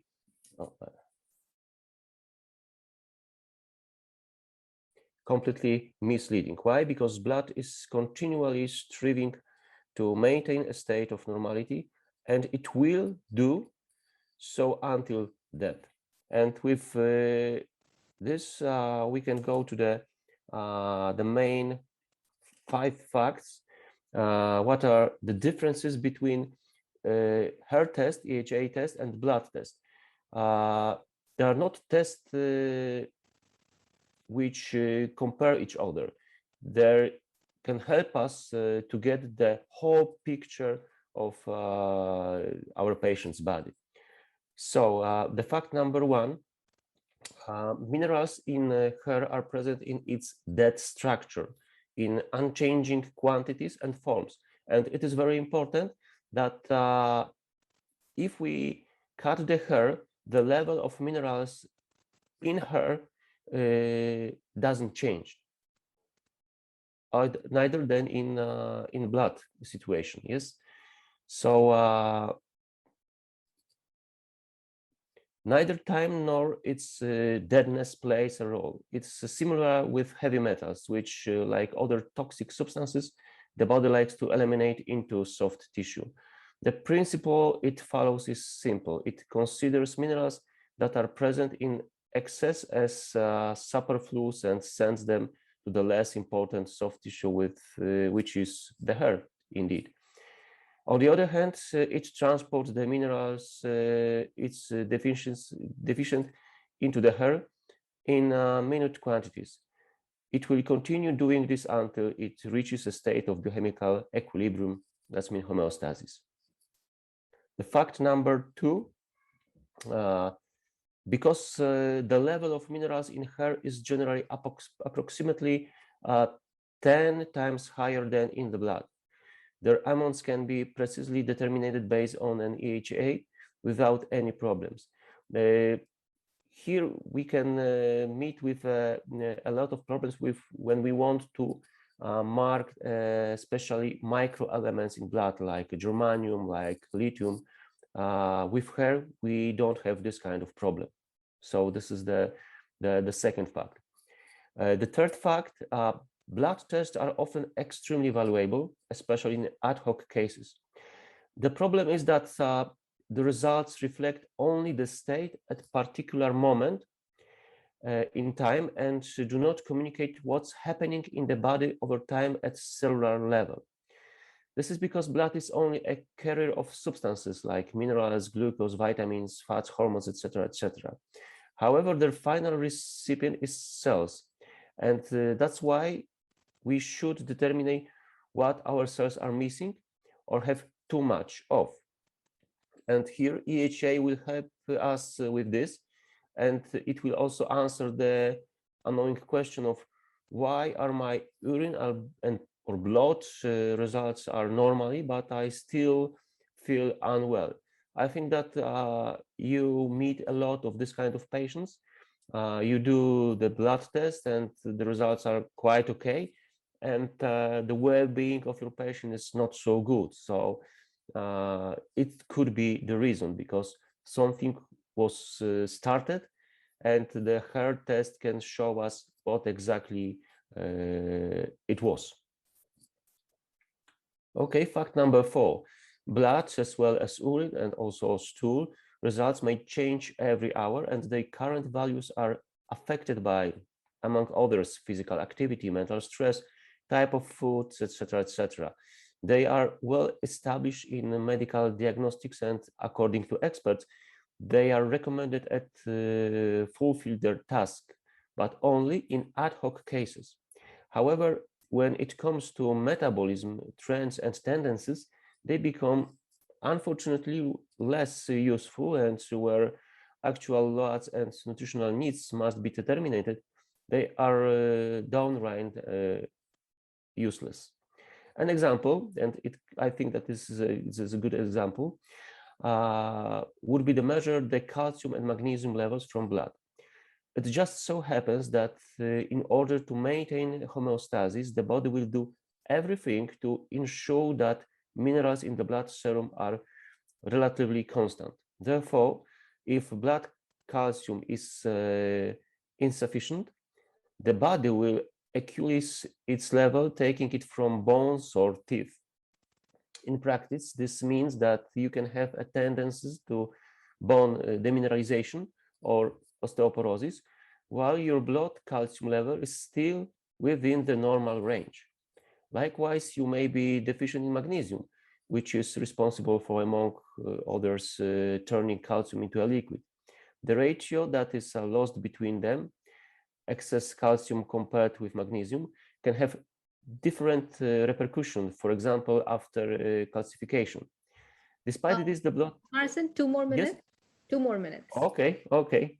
So the blood magnesium level can still be normal, while Kel's demand for magnesium is increased. And fact number 5, as mentioned above, hair is a soft tissue that is not necessarily important for survival. That's why the body treats it more like an unlucky cramp than something that is necessary for its survival. So I think that, oh yeah, the one more thing. I know that a lot of you are using the oligoscan method for determining the elements in your body. This is valuable test that allows you to quickly determine the level of deficiency of excess of individual elements here and now. many of our partners around the world use it as a starting point for recommend EHA test. If the oligoscan test shows the presence of heavy metals, it is necessary to test the hair to confirm it in some period time.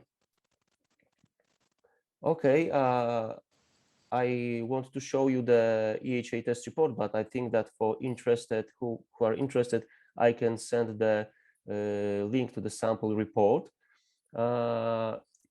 To collect the sample is very simple. You can do it your home, so it's very comfortable for your patients, for you. Just 1 spoon of, we need the 1 spoon of hair from different part of head. And it's not only head, because we can also use the hair from other part of our body. We recommend to repeat this kind of test in 6 months, because this is the time we can should show see the consequences of our recommendations. How the procedure looks like: when we get the hair, we have to weight it. After that,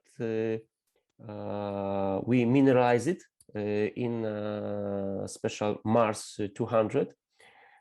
After that, we use ICP Optima from Parkin Elmer to check the level of minerals, and the report is available online. What I want to say that EHA is a really verified diagnostic method.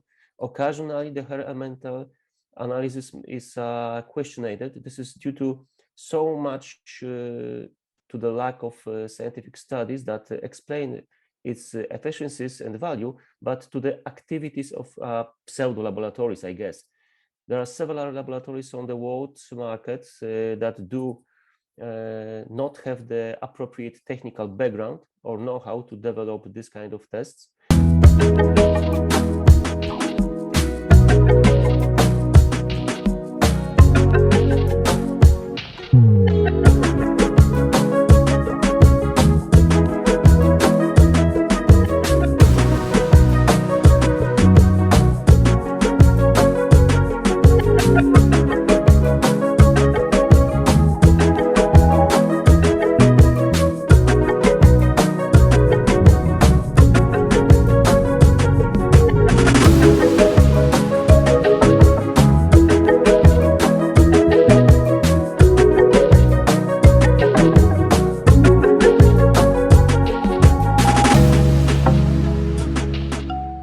Live Biopharma. At your service.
Welcome back, all of you. So I hope you all enjoyed. Everyone has enjoyed so far, and we are excited to start our next panel discussion. So we have heard the speakers talk about cardiometabolic health, and now we have a very interesting panel discussion with a very eminent speakers, where we'll dig further into whether cardiometabolic conditions like be diabetes, hypertension, etc., are they lifelong problems or can be reversed? Over to you, Dr. Priti. Thank you, Dr. Ruhi. So good afternoon, everybody. And I know this is a post-lunch session, but I have already taken my panelists in confidence, and we will make sure that we don't let you sleep. Right? So I'm blessed, and I have a very, very nice panel here. And when I say nice, what I mean is they bring with themselves huge experience and the keenness to share. So Dr. Alok Chopra, a cardiologist from conventional medicine and now into functional medicine. He was heading DIVM and he has healed, I think, almost 1,000 plus diabetics. You have helped them reverse, Dr. Alok? Little more. Little more. Perfect. We have Dr. Paramesh, endocrinologist by conventional medicine. And just that one word, endocrinologist and cardiologist, speaks so much that we don't have to go more. But you will know more about Dr. Paramesh, and the type of work he's doing is amazing. I think from super specialists, Dr. Paramesh? super generalists. Right. And Dr. Lenny Costa. I don't think, if you've heard his video, you would definitely know that he is a pioneer in functional medicine. His energy speaks for himself. The moment I listened to his video, I thought, what am I doing here? He should be making all of them, because the energy he created was wonderful. So welcome, Dr. Lenny. And I have some very, very key questions for you. Great. And we have Dr. Nilesh here. And hello everyone. hi, and Dr. Nilesh, is from Ika Care. And I can tell you, and he will share during the panel discussion, we cannot do half of what we are doing if we do not have support of Dr. Nilesh and people like him. So welcome, Dr. Nilesh. And our topic is very interesting, metabolic syndrome. 2020 data of International Diabetes Federation said 463 million people have diabetes. 88 million of them are in Southeast Asia. And out of this 88, 77 million are in India. And Dr. Anupam Gaur shared that despite the fact that we have so many undiagnosed pre-diabetics and even diabetics, our rate at which we are becoming diabetic is 12 to 13% of our population knows that they are diabetic. And this is not all, friends. This number is increasing and we are not even able to maintain it. The number in 2045, which is predicted as 700 million by IDF Diabetes Atlas. So imagine the huge problem we have. And I think this panel discussion, after the talks we have had, we should be able to give tools to all the participants here who can all actively start working in this field if they are not, and if they are, intensify their action so that first we start maintaining the numbers, at least the increased jobs, and then we start the decline. So thank you very much for joining me here. And so I want to start with a very, controversial question, I would say, but what Dr. Anupam said, you would now understand it more if, you have a lot of questions, I'm sure about that. Gary Tobbe said, quality and quantity of carbs makes us sick. But Dr. Alok has a different viewpoint. He says we keep talking about carbs. But what about proteins and what about fats and what about people who are taking excess protein and less fat? So Dr. Alok.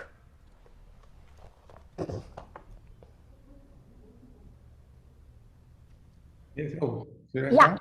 Yes. So Dr. Alok, your opinion. Meanwhile, I will share the protein slide. Okay, now I'll come to that by and by. Since you started the subject on proteins, I was just wanting to say that there is so much beyond insulin resistance. There is protein excess, there is leptin resistance, there is the presence of our stem cells, the presence of the mTOR pathway, the presence of the IGF pathway. We are, completely ignoring the fact that we are focusing only on a low carb, high fat diet. Obviously, it is the driver, no doubt. Rather than just blowing my trumpet, I must say that in the last 5 years, I've really taken fasting the fasting bull by the horns and fleeced it inside out. Partly because I first had a lot of success, and then a lot of people started falling out of the program, and everybody has approached this program as if that we are doing something for 3 months and then they can go back to the old thing. So I worked on a program where like. So how I have modified is that the reason why it has not worked is because it has been looked upon like a fad, and it is looked upon like a cheap weight loss program. I have never used the word intermittent fasting in my life. I've never used the word keto diet in my life. I call it time fasting and metabolic therapy, and we have only used it to reverse diseases and not to reduce the weight loss. So that is one thing. So the reason it doesn't work is that we have not honored our ancestral past and we have not superimposed our body clock. So I'm not going to the details of that. We all know that our people used to run and then walk a little bit, run a little bit, put up some weights. Nobody went for a 10,000 step walk. It's a waste of time. One sprint activity for 20 minutes and then multiple activities. They worked a lot. They worked a great appetite. So therefore, the first meal became the biggest meal. This last meal became the smallest meal, and the last meal had to be before sundown because food was scarce, and whatever was left in the morning they used to have later. And that's the way it was. It's not bad. It's in our DNA. We can't change it. Similarly, the body clock. Now there is a body clock which is meticulously designed for every hour of what is happening, and we are not following that at all. Let's take the simple example, how melatonin goes down. It's because of another chemical called melanopsin, which actually responds to blue light and does not like orange light. Therefore, it goes to sleep and melatonin gets up. And then the other reverse happens. When the sun comes, melanopsin comes in. But when we go to our work and offices, we don't have blue light. It's a white light or a yellow light, which is looking white, and we still think it's light. So we are really, and actually thanks to the research of the Sachin Panda, who has followed very well, he has also worked out clearly. He says in black and white words, it's not what you eat, it's when you eat. If you actually stick by the body clock, hour by hour, it is not what you eat, it is when you eat. And he has also worked out that certain drugs, certain medicines, certain operations, chemotherapy, if given at the right time based on the person's own understanding, will make a huge difference to their life. So first, bring this point up. The second thing is that I have actually made a 6-week program of fasting. And the first program is actually the resetting program of our life, because we have to introduce people to the foundation of metabolic flexibility. We have to teach them how to use fat for fuel. They must understand what our foods are, our macros are, how to give rest to the gut, and teaching us that there is a fasting method, how to handle fasts. It's a new thing. So we start with a 12-hour program. The first thing is the 12-hour program. Let's say you eat at 8, sleep at 8.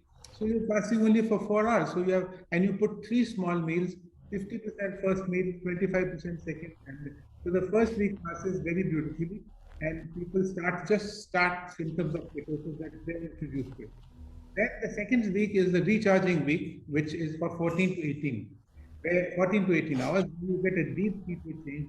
There's a big metabolic change, more healing, teaches us how to do a more prolonged fast, decreases our insulin resistance, gives us cardiometabolic benefits, treats our dyslipidemia, and most importantly, our mitochondria wake up and tell us what to do. Because when all this thing is happening inside our mitochondria, and so when we are eating too much carbs, we get into a state which is called mitochondrial indecision, or what I call it a metabolic purgatory.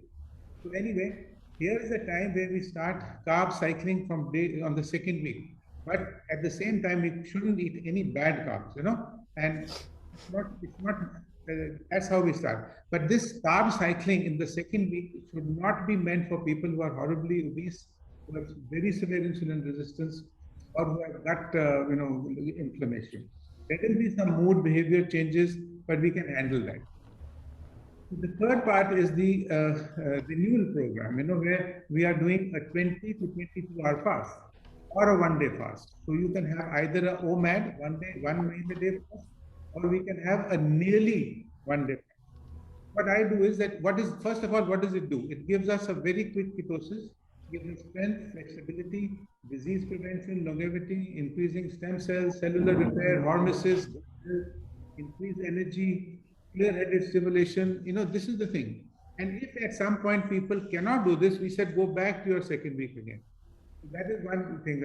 So I also try to do a fast meal, which means about maybe an hour or two before your final meal, you give them a light broth, a seaweed broth or a bone broth, soft vegetables, a smoothie, so that it doesn't really sort of kill them, because they are not used to eating a total amount of caloric intake in one go. So I prefer doing a break, a fast meal, followed 2 hours later by the other thing. And that's one way to do it.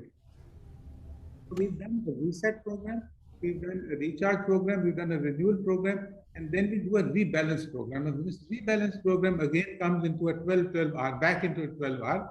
And here is when we do the, by the way, in the last program, sorry, I forgot to mention that this is our cellular repair time, in the last one, because that is the one where all the hormesis and autophagy is really in full swing. So the rebalance program is to discover the carbohydrate sweet spot, and we use different carbohydrates and how do we feel with it. And then we make a flexible stretching and contracting a fasting window. It is literally like the savasana. Like if what we are saying is yoga, then this is the savasana part of yoga. So at this time, we are actually trying to bring in a lot of carbohydrates, and at least in non-consecutive days. And non-consecutive days will mean, therefore, you are also having the benefit of fasting and keto diets, and also having the benefits of giving carbs. Now, why do we need carbs really? I've really worked out. I was very against in the first month, but since I did not see sustainability, I realized what was wrong. So when we eat carbs, this last week is concerned with hormones, sleep, sex hormones, and stalled goals. So that is the time when people start getting nervous that nothing is happening. So serotonin is made from the carbs, and then when you have enough carbs, more serotonin, so you get better sleep, better mood, better behavior. Similarly, tryptophan, when you eat more carbs, insulin is released. Insulin allows the tryptophan to get into the cell, and finally the tryptophan is connected to serotonin. Similarly, melatonin is also made from serotonin, and serotonin has another effect. It's an anti-appetite. It's an appetite suppressant. We must understand that. Right. This problem is with males and females, and I disagree with the person. I don't remember his name. That Rahul. is very different. Not very different, but women are very special, so we have to give them a nice category. And by the way, I'm not saying anything against them. I'm a feminist by nature. If you ever need my help, I'll. No, but I agree with you, Dr. Alok, on that there is a difference. And I think what you have just said about carb cycling, it will make a lot of sense, at least when we do it with women. It will help them do it and achieve their goals. Let me explain. You see, first is the hypothalamus pituitary adrenal axis. Women react a little bit more, so there is more cortisol being released. More cortisol is releasing more depletion, melatonin and cortisol are in sync with each other, they get into a mismatch.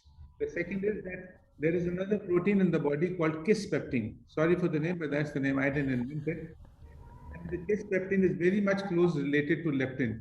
So the leptin-kisspeptin conflict destroys the problem. Again, the women have a higher fat content, and therefore the fat burning is much more. So at one level, they are trying to do different things with each other. Similarly, the lectin in women also, replace is very different because of the higher fat problem. They are very more prone to leptin resistance. So leptin resistance will again lead to telling the body that you need more and more. And again, there are a lot of women who will still want intermittent fasting and fasting when they don't really need to lose weight. They want to lose more weight to look whatever they want to look like. And even if they have a little, so when that happens, the leptin becomes so low that you want to eat all the time. So you see how this happens. And lastly, the thyroid hormone also. Now, even anybody with Hashimoto's and anybody with low T3, women can do with much lower T3. I have seen so many women, the T3 is low, but they are flourishing. I don't touch them. Don't do anything with them. And the reason is that women are like hybrid cars, they can, they have the ability to use energy very efficiently. So rather than efficient using, instead of using your energy like a guzzling SUV, the women are actually working it out in a very nice way. So this is a big, big difference. So now after the rebalance, the last part of the rebalance, I also tell people that what are you going to do in the future? Look back. Did you do well? Did you not do well? If you didn't do well, start the program again. If you did partly well, do one which you didn't do well. So next 2 weeks are like that. The further 2 weeks, I'm extending the program further, is to do what we call metaphysical meals. Metaphysical means that go for a walk, see the nature, allow yourself some mindfulness, write a gratitude what you have done, write what you want to do, how will you get involved what we call food peace, create a friendship and love with your food, and also create a situation where there is a community of food. It's not just food. It is, of course, food is important, but the day we realize that how we feel is more important than what we have to eat is when we really find food peace. And that's the only way we can be consistent and sustainable with our work. I want to read, if I may, something which I wrote, and I have borrowed a few lines from somewhere else also. It is said that this plan is not disordered eating disguised as a wellness practice. There is a fine line between healthy living and obsessive living. If you find yourself hyper-focused on everything that goes on your plate, or if fasting is great and more fasting is better, then we have lost sight of the grace that has woven into wellness. You cannot heal a body you hate. You cannot shame or obsess your way to wellness. Create food peace. Metabolic flexibility is there. Trust your intuition, which is a vibrant stillness of knowing, no shaming, no obsession, self-respect, intrinsic worth. When you love feeling good more than what you want or you should eat, therefore you will connect with your intuition and you will find peace and friendship with food, wellness imbued with grace, lightness. This is food peace. And unless we achieve food peace, we will never do it right. And we will always make it like a fad and not like a life. So Dr. Alok, this is like, what Lee Baskaglia said, everybody needs a hug. It changes your metabolism. So I think this food piece is the hug. Yeah. And you have put it so beautifully. Dr. Alok, would you want to, add some inputs on what is the requirement of protein in our body? And should we be, really knowing how much protein we are taking? Well, actually, I put a slide in, which you can see, because, everybody says 0.245 to 0.75, it doesn't make sense for anybody, 75 to 100 grams of proteins. So I've written it, if everybody can take it and you can use this slide with your patients. It's pretty prescriptive. Rather than going over the slide, I think everybody can just imbibe it, take it home and do the whole program. You have to do a body composition analysis with your patient. And based on that, we make this decision. You see, so it's not a one size protein fits all. After 2 months, their body composition is going to change. So the protein content is going to change. And also we have to add more protein when a person is over 65 because they need it. And that comes when the mTOR pathway comes in, the IGF pathway comes in, all that else will come. Thank you, Dr. Alok, for sharing your protocols so beautifully with us. And there is a diabetic reversal program. I don't need to go through it, But I just want to share it with the people because this program done in this manner has been very successful, and I don't mind everybody, doing this program as we have written it. They are most welcome to share it and have a look how we've done it. Perfect. So, Dr. Pramesh. Dr. Priti. Hi. So, Dr. Pramesh, I know that, we all believe that to keep the body in good health is our own duty. And it is not only to physically feel healthy, but also to have a strong and clear mind. Now, having said this, I know that you have done trial on diabetes and, you have enrolled some good number of patients in it. Can you elaborate a little on what made you start this trial and what really worked for your patients in this trial? Dr. Priti, I am a regular practicing diabetologist, doing the regular medication and all that for 27 years. And I had a big practice, tried to do well there, and then started doing clinical trials for pharma. And I must have done around 120 clinical trials for the pharma. Oh, okay.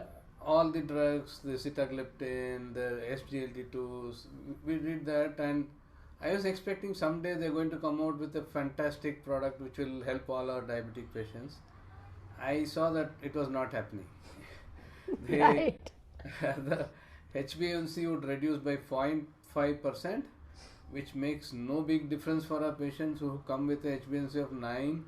And I seen patients piling up with drugs. We start with one tablet, they keep adding on 2, 3, 6, and finally we say there's no other chance, you go on insulin. And I've seen patients taking 200 to 300 units of insulin per day. And that's what provoked me to think, I think we are doing something wrong. This is not the way. I thought maybe I was too young to practice well, maybe I'm not doing it right.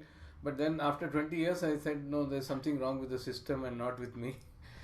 So that's when I got into nutrition and lifestyle. Last 10 years has been into this journey of nutrition and lifestyle. And luckily for me that after all these years of work in nutrition and lifestyle, I started a keto restaurant in Bangalore, 3 of them. Lot of, I also have a food company called Diet Delight.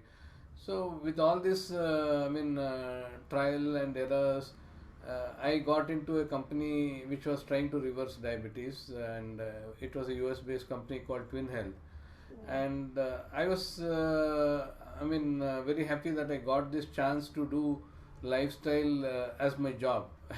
So I devised a trial where we could look at all the lifestyle interventions put together in one piece, which we call as the twin protocol, where including your nutrition, your lifestyle activity, exercise, sleep, stress, all your parameters are assessed by artificial intelligence and machine learning, and we get various inputs for each of the patients. And you will not believe, I would like to show you some of the results that we got there. I'll just share it with you. Yes. And in fact, I was influenced by Professor Roy Taylor in UK, who for the first time convinced the medical community that type 2 diabetes can be reversed. In fact, we knew this for long, but he was the one who did a direct trial and then showed the world community that we should also do it now, and we can do it now. So coming from a Western population, we thought we should do one here with our own population and see how we can do better. And the reversal rates that he got was about 46% in his patients at 1 year. And as you can see, I hope you can see my slide. Yes, we can see the slide, Dr. Pramesh. Yeah. So we got almost a 97% reversal in diabetes by just 6 months of time. Patients started with an A1C of around 9 and dropped to 5.6 in just 6 months of time. But the sad part is you see the patients on the control group on the other side who are still taking so much of their medicines and still sticking around at 8.9 to 8.1. So when I say 97% of those patients who came from 8.9 to 5.6 Again, almost like if you see at the bottom in small print, I given 97% of these patients were able to come off all the medicines, including metformin. Only 3% of them were remaining on metformin. So we are really, overdosing patients with tablets which they really don't need, and I think we are neglected lifestyle for a long time, and we all doctors pay lip service to lifestyle. That's a sad part. We say, okay, do exercise, you eat well. Nobody knows what to eat and how to do that exercise. I think the industry wants us to be ignorant that way. Right, I agree with you, Dr. Paramesh. And you know why I say this? I was managing hospitals during my career a few years back. Yeah. And what pushed me out of hospital was this. You know, we always used to have a nutritionist. Every time I used to plan a nutrition session, somehow it never worked. And I used to see the same patient coming again and again back to the hospital and going back with more meds than he was on before. Yeah. So a lot of times I discussed it with the doctors, but unfortunately I didn't have doctors like you in the panel. So I was very disappointed. And then, as you said, you were fortunate to work with Twin Health.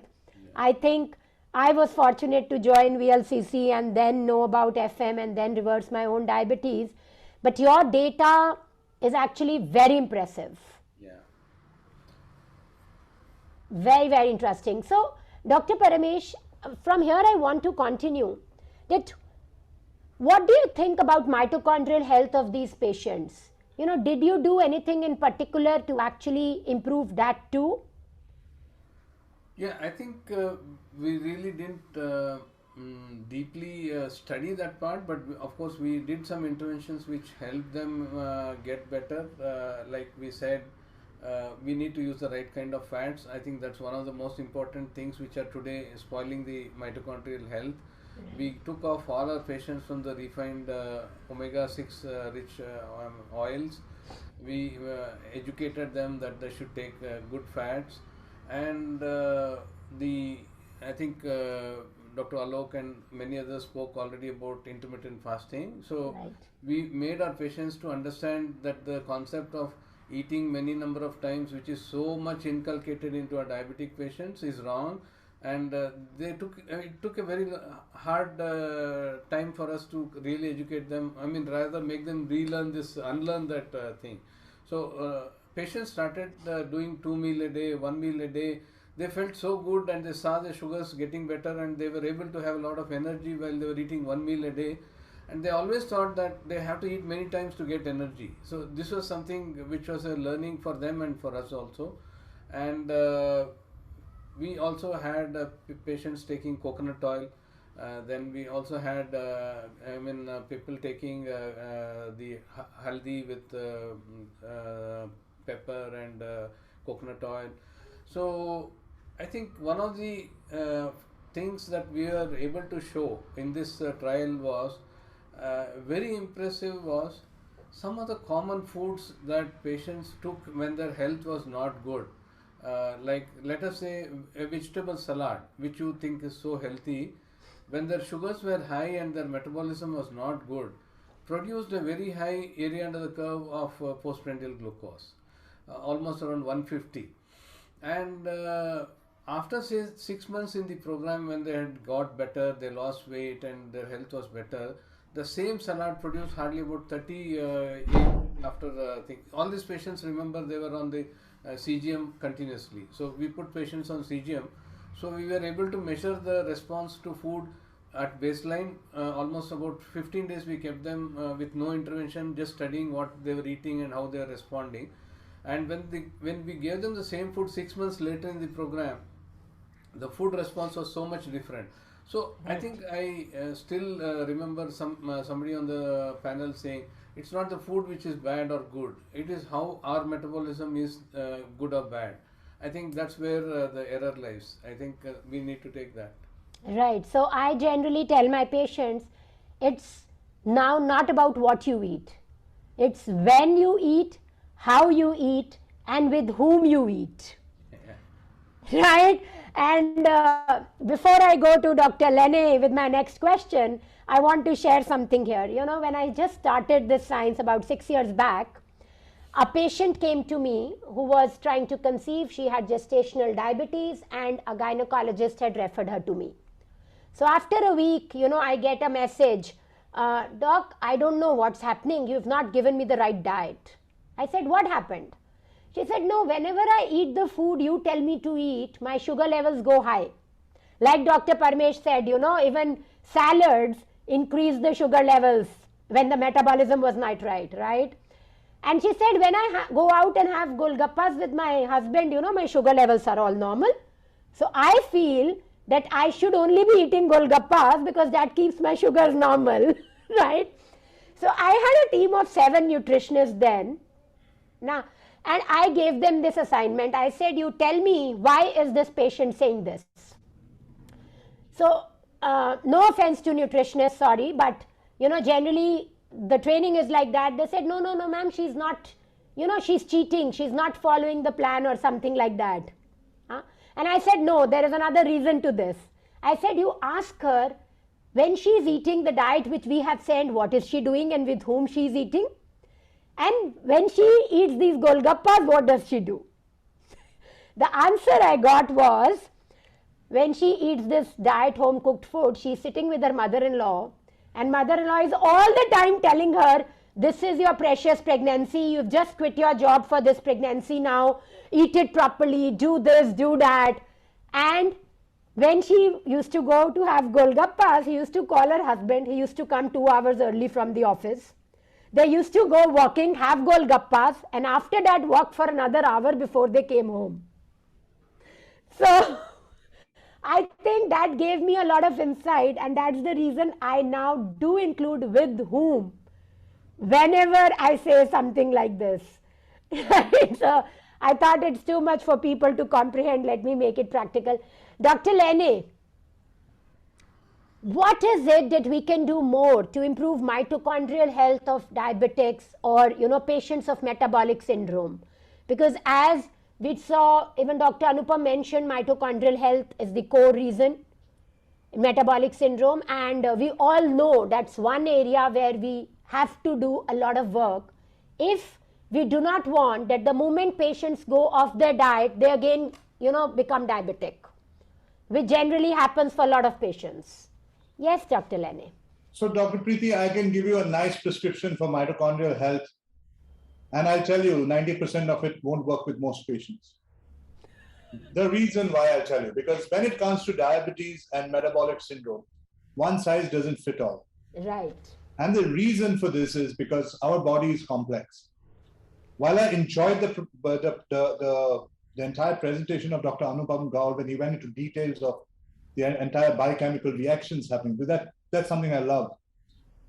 I need to also tell you that one thing that all of us, whether it's modern medicine and even in functional medicine to large extent, we avoid doing is detoxifying our bodies. See the difference today, like somebody did mention, I think Dr. Alok mentioned, our lives are not the same what they were 70,000 years ago. Our genome hasn't changed. Then there was no fridge to go into and have processed food when we are hungry. There was no kitchen. We had to run for our food, hunt for it, go gather it, and then eat it. At times we were hungry for days together. Our body was made to work in hunger. When you are hungry, when you do fasting, you also detoxify. You get rid of a lot of those toxins. But if we can't do that the fasting, and you can't stay hungry, you need to understand that more than 60% of your food chain that you are eating is highly toxic. And why do I say this? The air that you breathe is toxic. It's got heavy metals in it. The food that you eat has got heavy metals in it because you're getting all your veggies and fruits coming from commercial farms where they're using inorganic fertilizers filled with arsenic, mercury, cadmium. All of it is in the soil. And you have your houses painted with lead paints. All of it gets into you. So people say, why does it affect me? Why doesn't it affect my brother? That's the key. The key is every one of us is genetically different. And every one of us will have certain amount of environmental factors affecting certain SNPs that are present in me, which may not be present in my brother. But my children will get it. And when we say that, diseases are hereditary, it is not diseases are hereditary. It is bad habits are hereditary. Bad habits go from father to son. Bad food goes from father to son. Bad food habits go from father to son. Bad exercise habits go from father to son. We have stopped exercising. We don't teach our kids to exercise. We don't give it the right importance in our lifestyles. How are they going to get into exercise? They will get into exercise because they want to build body, because somebody else is building a body. And they go and do that 1 hour of workout every day in the gym, which doesn't help them. One fine day, they don't have that time. They stop doing it and they get sick.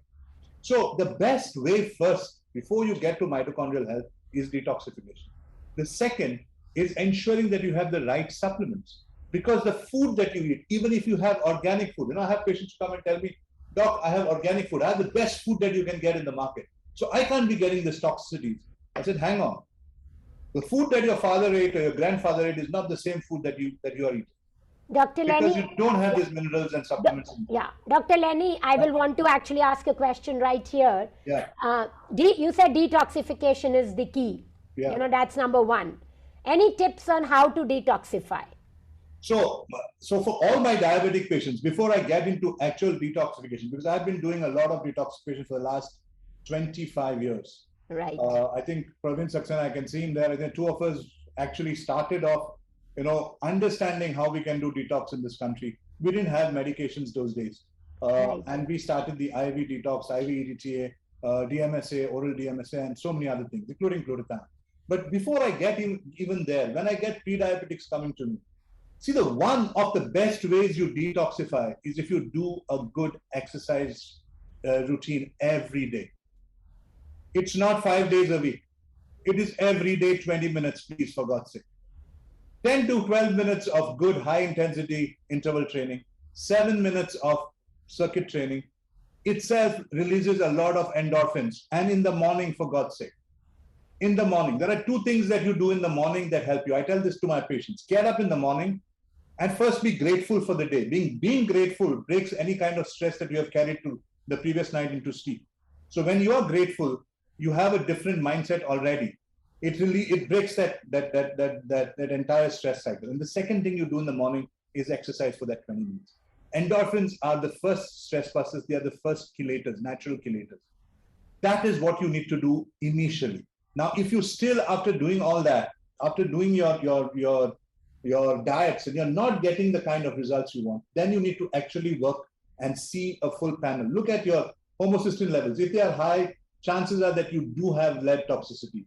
If you have HSCRP that is high, you may have inflammation due to heavy metals. Do detoxification with IV chelation or IV vitamin C, two of the IVs that are very easily available with any functional medicine expert today. Get your patients to do that. Do 6 sittings, do 10 sittings over a period of a month or two. Every year or every 1.5 years, do that. Why? Because you are having an onslaught of huge amount of toxins hitting you. And in one of my slides, one of my presentations, I have that slide somewhere, where you see metabolic syndrome prevalent in India, in the poorest state, which is Orissa. 42% of women have metabolic syndrome. Why is this happening? Is this because of the bad food? How they don't even have food to eat? Right. It's because of the toxicities, for God's sake, the amount of toxic metals that are getting into them. Nobody seems to look at this. You need to look at it. You need to look at detoxification as one of the key pathways to getting your health back together. Then you need to add your lifestyle to that. You need to add proper nutrition to that. And you need to add proper supplements. And supplements include some of the mitochondrial foods that you can have. You have to have L-carnitine, you can use D-ribose, you can use coenzyme Q10. Any of those will help you to improve your magnesium, which is something that I tell all my patients to take. Every patient who is either pre-diabetic or diabetic should be having a good magnesium glycinate or an orotate or even a magnesium malate if you can get. But magnesium glycinate is something that I love. It helps my patients. So these are some of the supplements that you can use on a day-to-day basis to improve your mitochondrial health. Wow. Thank you, Dr. Lenny. And also, I think to add to this, I would want to tell the participants, leaving out your fake friends, dead-end jobs, and players posing as life partners can also be a good detox for all of you. Absolutely. On the lighter side, but I think that's very important because thoughts play a huge role the way we detoxify. So thank you, Dr. Lenny, for adding that. Dr. Nilesh, how do you think technology can actually help us, and how can regular monitoring of these patients help us know? We did hear from Dr. Paramesh that CGM actually helped them find out so many things. So over to you, something about how you can add value in helping our patients get better and stay better.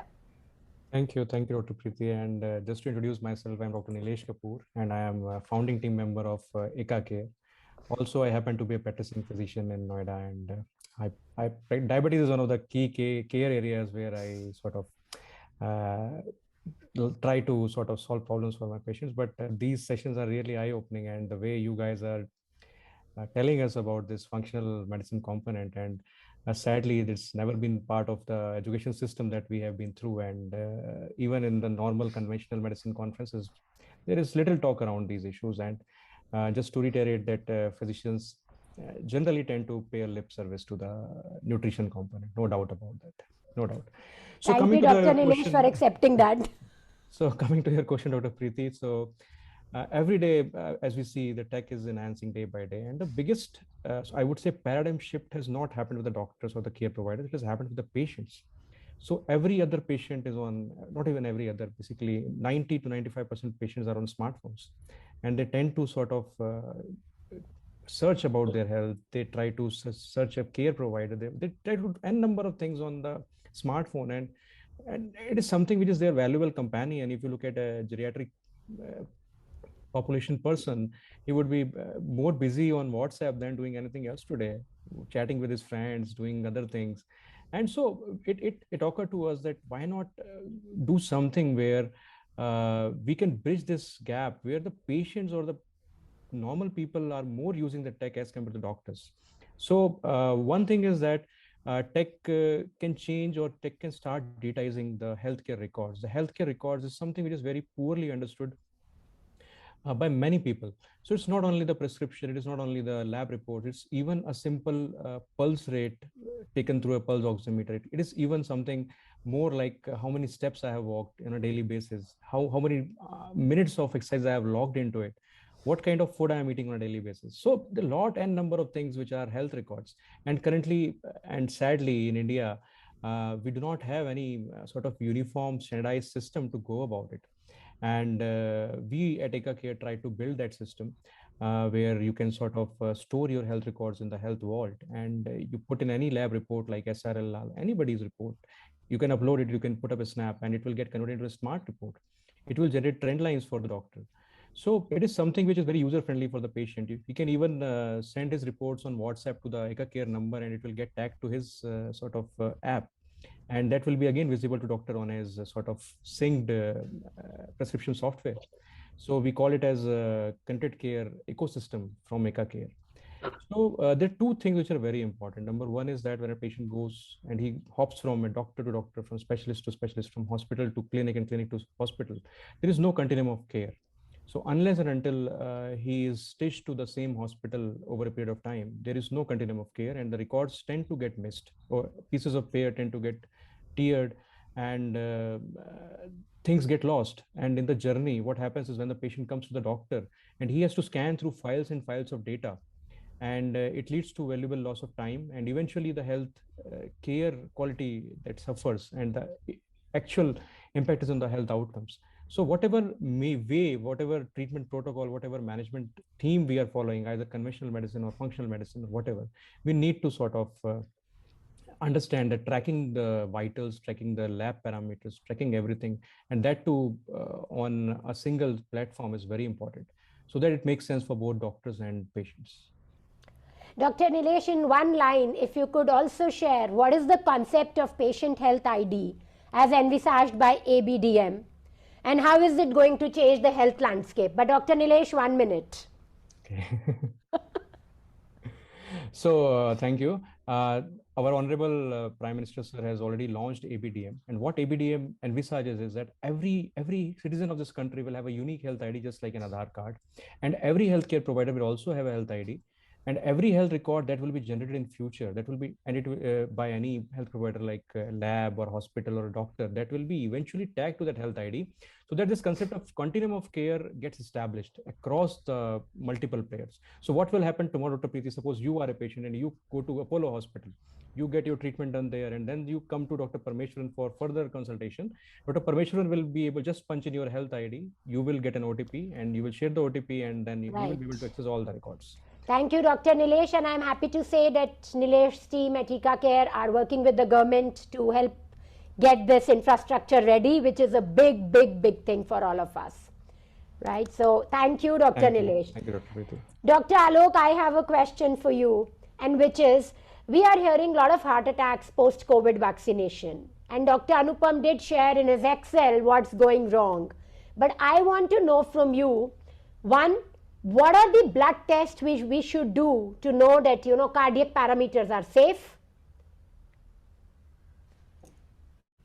And I will share your screen also, but meanwhile you can share your opinion, sir.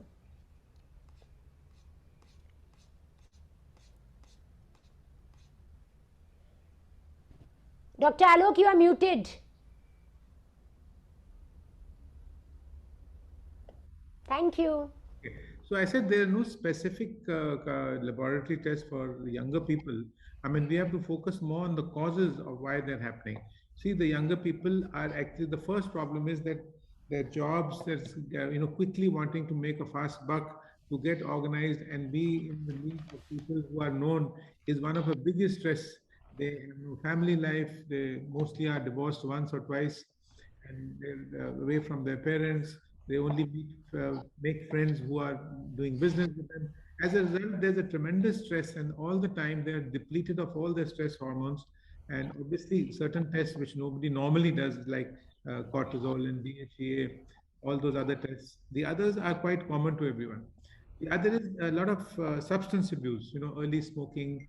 A large number of these people who are highly successful are on cocaine. I remember, one person who came to me during COVID time, and I told him to do this. He says, "But how will I take my cocaine?" I said, "How often do you take it?" He says, 15 times a day. My God, and I'm shocked to see that. So all that are very harmful, to health. So over alcoholism, extramarital affairs, so much of tension they have in their lives that they're all now after the COVID thing. What I have seen is that the majority of problems that happened post-COVID were arrhythmias, and that was mostly due to the myocarditis and some other issues like that. I myself went through it. I got myself treated with colchicine, brufen, Eliquis, and of course drugs to suppress that. So arrhythmias are the commonest ones. So therefore, big check on their electrolytes, big check on their magnesium, big check on their potassiums. Subclinical thyroid disease, which all has come up because more autoimmunity in these younger people. The other thing that we saw was the what we call the postural orthostatic tachycardias, which was very common. And then we have some medicines for that, which I've been using very, very successfully, like milindrone and droxidopa, aflatoxin. Very well, they have worked for this. These are the other things. There are certain tests which you can do to see how much orthostatic hypertension is there, certain exercises which need to be done for them. Perfect. Heart attack is the least common, which I found. And my own personal thing was that the heart attack itself was there, of course, because of the clotting and all that. But more so was most of the deaths were due to ventricular tachycardia and things like that. Also, I think Dr. Alok has shared this slide on how to reduce lipoprotein, because LPA we find quite high in a lot of such patients. And it's very important that we have the tools in our bag so that we can reduce lipo-A for our patients. Great. Yeah, I also wrote a big complete note on all the lipid parameters. Yes. And also the values which were important to do, namely that the ApoB and ApoA ratio, which is most crucial, Right. I think is also mentioned here. and also the liposcan, which measures the LDL particle size. It also measures the quantum of oxidation, inflammation, and autoimmune reaction along with that. So I think this is a very crucial test. It's hardly done anywhere. And I think if there's only one test that we need is this, because how the hell is anybody going to work on simply just checking on cholesterol and triglyceride, HDL, and making all our decisions like that? So Dr. Alok, you had shared this slide and you had wanted me to show it. So this is what it comes as, and it gives you a perfect example of where we are. I mean, a lot of us who are eating a high good fat and low carb diet ultimately increase their LDL. And people, I mean, I had a patient whose LDL was 175, went up to 225, and I demonstrated to him that none of his was A-type particles, and his number size was very low. Ultimately, he got convinced, but really that's the thing we have to do. How can we put a one-size thing all? Cholesterol is like blaming the fireman for the fire. It happened to be, it happened. Yeah, it's like that. So beautifully said, Dr. Alok. I have never heard it put so simply but so powerfully. Thank you.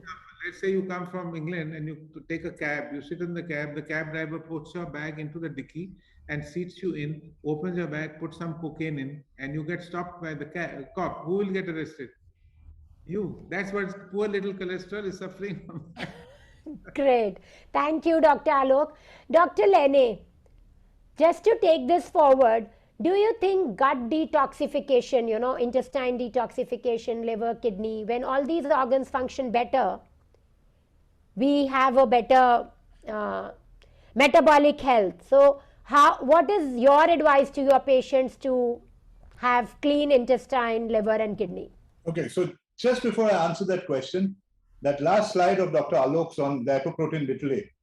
See, lipoprotein little a is 30 times more atherogenic than oxidized LDL. Right. And after we finish, Doc, you need to actually tell us where we can get that entire panel of oxidized LDL and all done in India. I don't know whether it's done in India because I want it for my patient. I'm trying very hard to bring this back. Yeah, it's not available here in our country, unfortunately. You're doing it from Nordic, and sometimes from there it takes 6 weeks to come down. Exactly. And by the time things change. Right. Yeah. So the second thing I wanted to say was about the lipoprotein little a. Today, his first thing which gets rid of lipoprotein little a is omega-3. For all the participants here, I don't know if you know that in India you get IV omega-3. Three shots of that, 3 IV omega-3 drips twice a week will sort out your lipoprotein little a. Just 3. I've been doing it for my patient. The name is Omega Ven from Freshness Cabby. Only product available at the moment in this country. All right. And after that is vitamin C. You do high dose vitamin C. It also gets rid of your lipo.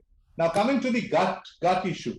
Let me explain to you one thing. If you are highly diabetic, 90% of the times you're going to have gut issues. I'll tell you the reasons for this. One, you're taking a lot of medications. Number 2, the pancreas itself is tired. It's already releasing so much of hormones that it can't give you pancreatic enzymes to take care of a lot of the digestive roles that they have.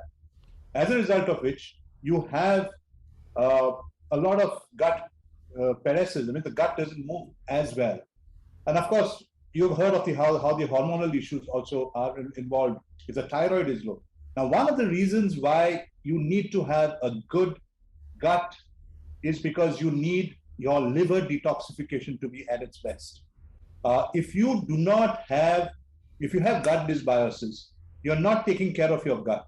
You will not have this patient detoxify well, irrespective of what detoxification processes you use. Why? Because the liver is the #1 detoxifying organ in your body. If your phase 3 is blocked, what is phase 3? Phase 3 is taking the phase 2 products of liver detoxification and pushing it out into your gut, into your intestines to be thrown out of your body. Now, if that is blocked, phase 2 downregulates, phase 1 cannot downregulate, it injures your liver. And so if you actually try to detoxify a patient who's got gut dysbiosis, you will end up injuring his liver as well.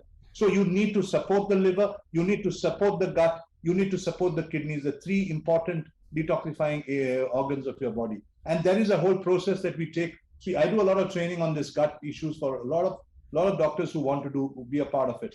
It's a functional autoimmunity, functional immunity workshop that we do. Why do we do this? Because we want to teach doctors to understand that giving a PPI doesn't get rid of GERD, for God's sake. There are so many other things that you need to do. It actually worsens the problem for these patients. And we don't understand this. Giving a probiotic will not sort your gut issues unless you sort out his digestive enzymes issues as well. If he's not going to have enough pancreatic enzyme, if he doesn't have enough acid in his stomach, there is going to be no digestion. There is going to be gut dysbiosis. If you are not going to take care of these things, you are not going to have the patient respond to your detoxification protocols, not respond to your anti-diabetic medication, not respond to your diet and your exercise schedules as well sometimes. So, and why? Because the patient himself starts stopping the other things because he's not getting better. Thank you, Dr. Lenny, for bringing this key point forward, because that's what most of us, we miss at times. It has to be in a sequence. We cannot do all at one go, and as everybody has been saying before also, go slow. That's the mantra in functional medicine, because our body has an inner healing capacity. And therefore, if we go slow, if we just work on the inside environment a little, our body actually can then do a lot more. What it does, what it's supposed to do to keep you exactly healthy. No, and it does. The moment we start changing the environment from inside, it happens, right? So I think the time is running and I have lots of questions, but I want to come back to Dr. Paramesh for a very short answer on liver cirrhosis. Dr. Paramesh, I know that you've been working with a lot of liver cirrhosis patients, and what is your take on that, and what have you seen working for your patients there? Yeah, doctor, we haven't started working on the liver cirrhosis patients as yet, but from the diabetes RCT that we did, we looked into their liver parameters, and we looked into not only the fat. We know that we can eliminate the fat in the liver very soon with a good diet and weight loss. But what we were looking at is the fibrosis, which actually then translates to cirrhosis and all the complications. And generally it is hard to reverse the fibrosis and takes a longer time, at least say 1 to 2 years of a proper regimen to improve the fibrosis. And what helped really in our program to improve the markers of fibrosis and therefore cirrhosis was a good intermittent fasting regimen, where we had patients eating less number of times and occasionally prolonged fasting. And we also had this curcumin, which we spoke about earlier, the paste of curcumin, and also the pepper and coconut oil. So put together, we saw remarkable changes in the fibrosis markers in our patients. And encouraged by that, we just started a RCT on just fatty liver patients. I think we are just going to start that, and maybe the next year we'll share our fatty liver results with you. Thank you, Dr. Paramesh, and thank you all the panelists for bringing out so many vital points. Our next speaker is Deepak Tuli. He's a co-founder of Eka Care. Eka Care was started with a vision to build a connected healthcare ecosystem in India. Today, the Eka Care app is available in 11 different languages and with more than 1 million downloads. It's being used by users to store their health records, book their doctor's appointment, etc. Not only this, it's also, it's for the care seekers, care providers, as well as the caregivers. So the whole idea is to transform the healthcare space by building an ecosystem for all three of them. It's a 360-degree OPD solution for doctors, and it's one of its kind, enabling clinicians manage their practice in a very effective manner, resulting in better health outcomes. Over to you, Deepak. Thank you, Dr. Ruchi. I was listening to some of the last session, quite interesting, and I was realizing that there are so many things we are also aligned towards doing. What ideally this whole association is looking at, looking at the whole holistic outcome of healthcare. I'll quickly start with I have 15 minutes. I'll quickly start and give you some inputs on what we are listening, what I've been hearing in the market and talking to the government and how the things are changing in the world. I think slightly distracted from the core medicine, but this will help you understand a little on how the micros are moving in the market. This is what we want to build. We want to build a health profile for Indian. We want it to be a profile. Say today, I don't know how many of you are on LinkedIn, but when somebody is looking for a professional, then we all go to LinkedIn and find the professional. We want to be that healthcare vault for consumers where, when you're looking for your patients, then you should look at EkaCare profile so that you can have their all historical data at one place. And it's easy, especially when you're looking at long-term for your patients, that the whole longitudinal values will help you a lot. That's our vision. And quickly move on to, kind of love we have got in the market. We launched for last 6 months, 1 million installs, 4.7 star rated. About 2,000 doctors are using. We have vital stores. We are the only platform who does the health ID. Why I'm adding this slide out here is this whole health ID and ABDM is just changing the way healthcare has been delivered in this country. And that's why I wanted to add this. And we are not a real early startup. It's just that we've been into a year, but we are all professionals in the field, been working for 10, 12, 15, 16 years. So we understand our business really, really well. We are not here to do a short-term business. We are here for a long-term, and we understand that's how the whole ecosystem will be changed. And then we can leverage those ecosystems with the help of technology and help our doctors, practice better, and the consumer, the health outcome should be better.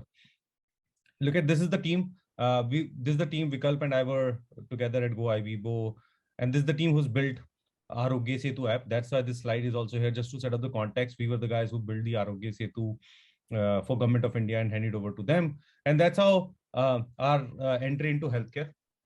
And I want to just from there take this step here and saying, what government is doing and why do we have this a little more context on what government is doing. We work very, very closely with them, and we believe in their area. This is one of our reasons for getting into this market. The whole healthcare delivery point of view will become very, very different going forward. That's how government is looking at and pushing. We'll think of it something similar to UPI. All of us now pay through Google Pay, Phone Pay, and stuff like those. It used to be credit card before that it used to be net banking and cash and stuff like those. Same thing will happen in healthcare. Interoperability would be a nice new word coming into the category, which will change the way things are getting delivered today. It's very, very hard for doctors to see old record of their patients. They spend a lot of time just looking at records. And when I look at data in my organization, look at nice graphs, I look at nice Excels. But when a doctor looks at that data, doctor looks at a pile of paper, and we want to remove that pile of paper and give graphical representation. Government is also doing something similar. We are a PHR and EHR app in that respective will be equivalent to Arogya Setu and DHM and stuff like those. We are the largest app on COVID today in the country. About 300,000 people come onto our app every day just to work around on the COVID use cases. This is the whole tech structure which we have built. Before I get into the core deliverables we give on a day-to-day basis, but this is the structure, which means we are the only company who works on these kind of technology capabilities, which is FHIR, Law and Code, ICD, SNOMED. What does this mean is that we are aware when a document comes to us what the health element in that document. Our whole technology is aware of healthcare. We can correlate data. We can present that data in a medical term, not like a data structure and a skin on top of it. And I'll show you in some of the slides what does that mean to you. But these are the large. This is hard to build. It takes a lot of time. And this is if you look at any global player, you will see the similar kind of architecture for them. I'm just trying to add this and give some more perspective that how much effort are we putting here to build this whole technology. This is our solution coming to the day-to-day operations of the clinic. We cover 360-degree of the whole OPD, from front desk to the waiting room to a digital prescription. And it just doesn't end there. When a consumer goes back or your patient goes back, the whole values start coming back to you regularly. So we start with the front desk digitization. Your staff, your patients can take your digital appointments wherever they are, whenever they are. Your staff, whether it's on WhatsApp or on EkaCare app or by calling or taking a web appointment, all those comes into one single screen. So you don't have to run around and figure out how many my appointments on which platform, how many people are calling, is there an appointment on WhatsApp separately. It all gets synced into a calendar, and your staff can also manage this. We reverse sync this appointment with most of the players like Practo. So if you have a appointment coming here and you have open calendar anywhere else, we'll just go and sync it so that there are no scenarios when at 2 p.m. on a Wednesday evening, you have two patients walking in with the same time, or there's a patient who tried to reach you and want to take your appointment, but is not being able to speak to your staff, or you and just missed coming to you, and kind of come probably maybe come next week, or we'll go to another doctor. So those kind of things will never happen, because your calendar will always be synced. You will also be more organized, so you would know when you get up in the morning how many patients are coming and what time, and stuff like those, which will help you organize your day much better in advance. You can easily manage this calendar by just simply double of clicks. If you're on a vacation and you want to do out of office stuff, like those are very easy. On a click, your staff both can do it. Whole queue management and billing can happen on a single screen. So it's all synchronized. How many patient walks in, how many billed, what kind of billing that happened. If there are 2 people waiting in the queue, 5 people, if one patient getting delayed, the rest of them get notification, and stuff like those use cases are all get solved out here with very simple clicks, and not taking too much of time. We don't want to put any additional effort on whatever you're doing. In fact, we want to reduce those effort. We want you to put more effort in understanding and learning new ways of solving your patient's problem rather than typing. Today, EMRs are largely taking a lot of time in just typing. We want to remove, and we understand that most of the doctors are not very efficient in typing. That's not the core. Like if somebody asks me to write with pen and a paper, I take more time than typing. It could be other way around, because you've been doing for years, but the whole tech transmission is really important for everyone, for the consumers, for the doctors to look at the historical data and save time on the repeat visits. And in your categories of repeat visits are quite high compared to any other category. So it takes a lot of time when a consumer comes back and looking at the longitudinal value. So the first step, knowing towards your patient, is another interesting piece which we have launched, and I think we are the only one, because we know a lot more about healthcare through our technology than personally. But so those kind of information. So there is a nice full questionnaire on our platform. We ask the consumer, patient, before they come to you, whether they're waiting in your clinic or taking appointment at home. These could be questions created uniquely for every doctor, or we have whole AI driven system at the back where we can ask this question based on the symptom. These questions gives you a nice information about that patient. And I keep giving this example to all the doctors I meet. So today, when I go to a doctor, the first question being asked to me is, who's the patient? That's how the conversation starts with the doctor today. With our appointment and clinic management tool, the conversation is very different. When a patient walks into your consultation cabin, you're already aware about that patient. You already know why Deepak Tuli, a 40-year male, coming into your cabin, and what are the issues, maybe high blood pressure, high sugar, fever, cough, anything. So those symptoms, when you're aware of, and you're looking at the, you know a little more about my history, the first sentence coming from the doctor would be, hey, Deepak, sit, and you have hypertension. Let me ask you 5 more questions, which you filled, rest of that you filled earlier. This gives me, as a patient, a lot more value for the doctor, assuming that this doctor really cares about me and knows about me before even I walked into that cabin, right? That the first conversation when I come to meet Dr. Alok and say, hey, Dr. Alok, how are you? Because Dr. Alok is the only one sitting in that cabin. Sorry, doctor, I took your name. This is right in front of my screen. So I know I'm going to meet Dr. Alok. I've read about Dr. Alok. But Dr. Alok doesn't know. Yeah. But Dr. Alok doesn't know about me at all. Dr. Alok say, who's Deepak Tuli? What are you here for? The conversation changed, right? That the first trust of that patient suddenly changes completely. So saying, this doctor really cares about me. That's what we want to really solve. This is one of the context outcome of what we have done. It also saves a lot of your typing, because if I give you 10 symptoms in the conversation, those questions being asked by you'll have to enter those 10 symptoms in any EMR digitally. Here, that typing has been outsourced to the patient itself while he is waiting for your appointment or where they're sitting at home, and they can give you much more. The other thing we also learned about this was that when a patient comes to you and I come with 5 symptoms, you'll probably ask me theoretically 35, 40 questions, maybe 50, because I will keep giving you more and more inputs. But a lot of doctor tells us that just sheer lack of time they have for every consultation, they will ask half the questions and assume rest of them and start prescribing drugs or start prescribing treatment. because the time is limited and number of patients are very, very high. In our case, those questions have already been answered because the AI will not stop unless until patients start skipping.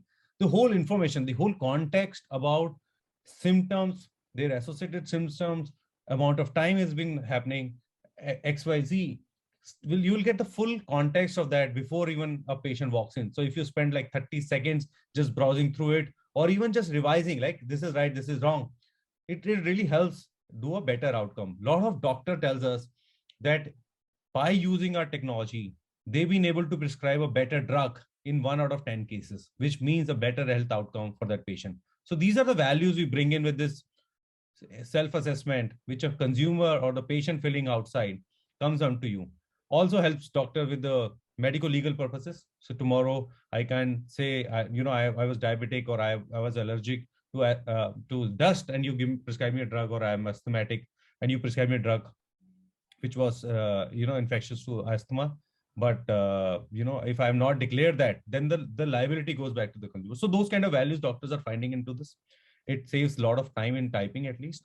And then all this information filled in, the vitals and the lab records will come to like a nice graph, which is a value which a lot of doctors who are looking at long-term chronic patients sees massively, that what's happening with the drugs, how the treatment is behaving, how the whole adherence, that I'm drinking wine at 2 in the morning or not, comes out here straight away.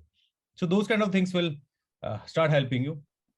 Then the whole record feature helps you digitize, even if there is a lab report which has been done by a neighbor next door, or a photograph, or a video of the patient, all gets stored into one unlimited storage on the cloud, is accessible to you. When you do a telemedicine with any one of your patient, the whole recording of telemedicine will be with you. So tomorrow, if you have to go see the last consultation, or the last one, or the last one, or the even earlier one, you'll be able to see and correlate and then suggest what I was saying versus what I have prescribed versus what's the outcome. So if tomorrow you have to do a white paper or look at the analytics, all that will be available on a single click on our platform. And these kind of values will keep one more minute. Oh, sorry. Okay, I'll move very, very quickly. So we basically do all this completely integrated solution.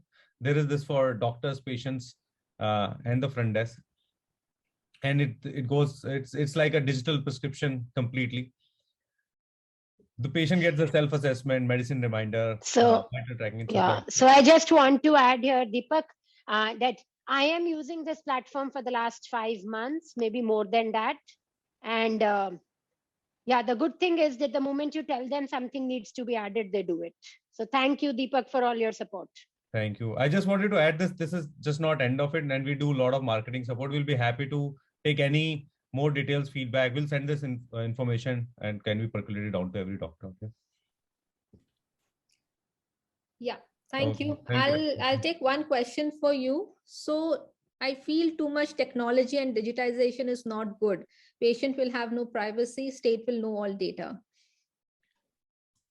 See, technology doesn't come with invading the privacy of anyone. And today we all watch movies on Netflix, and what kind of content we watch is just related to me. I have my own persona. Similarly, ours is also a healthcare app and a family persona. In India, everything is related to family. The content, the context of that consumer, their phone number and the age. So Deepak Tuli at 987331733 is only between Deepak Tuli and the doctor. The rest of the information is not even available.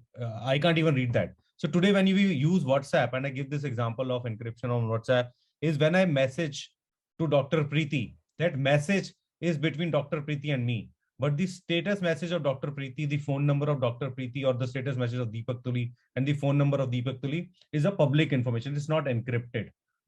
You can see for anyone. In our system, your patient number, phone number, and the context of that patient, like Deepak Tuli 987333173, we can't also read. So there is no privacy breakage at all. Inversion of privacy doesn't happen at all. We only know a male 40 years from Northern India having this kind of symptoms, these kind of drugs, and this is the outcome. So that when you open your system, is all personalized to you. So what kind of drugs do you prescribe to a 14-year hypertension patient? is what the context machine will tell you, and only knows that. Okay, great. Thank you. Thank you so much. Thank you, Dr. We'll now take a few questions from the chat and I open it to the panelists and the speakers. So the first question we have here is, does anyone have experience with the reversal of type 1 diabetes with functional medicine? Anybody in the speakers, panelists who would like to answer this? Well, I have done some type 1 diabetics. Certainly, we go into this program realizing that we can't really reverse this. And gladly, the stem cell people have come up with something good, and I'm hoping that will solve the problem. However, having said that, we have used two people who are working with us.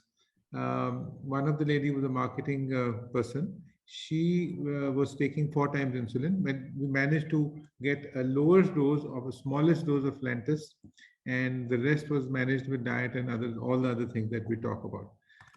A young child was converted completely, but I took the help of some Ayurvedic person also. And also this fasting mimicking diet, which Dr. Walter Longo has done.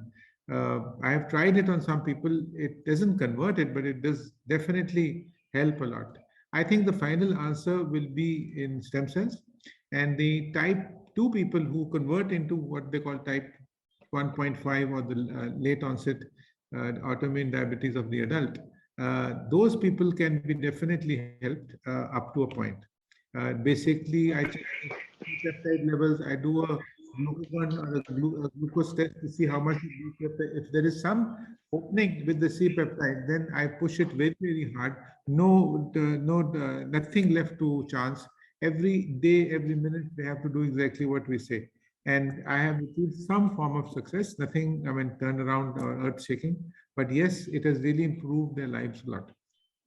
Right. So just to add to what Dr. Alok has said, I work with type 1 diabetics. I won't say that, it's completely reversible, but yes, a lot of things can be improved because I see a lot of heavy metals there, a lot of gut infections.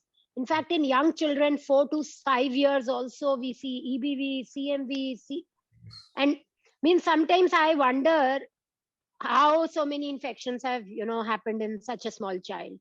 But yes, a lot of things through functional medicine approach can be done. And it depends. Of course, if you come early for treatment, you get better results.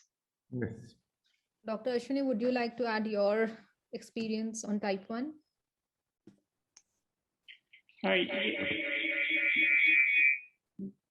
Yes, I have a few cases with type 1 diabetes, one 11-year-old child, one, I think, 15-year-old child. They were on, before they came to us, the C-peptide was very low, and not everybody has achieved that, but few of them have actually we managed to improve the C-peptide levels and insulin levels, and they are off insulin as of today. We are still monitoring them. It's been, I think, for one child, it's 1.5 years, one child, I think, almost a year that we haven't, I cannot claim that it can be reversed or anything, but yes, for few kids, we are able to put them off insulin, and their blood sugars as of today or their HbA1c is good.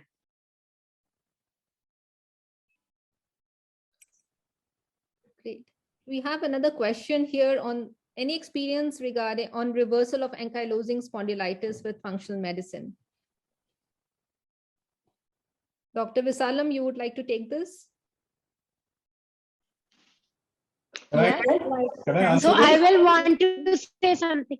Yeah, Dr. Lenny, you can say, please.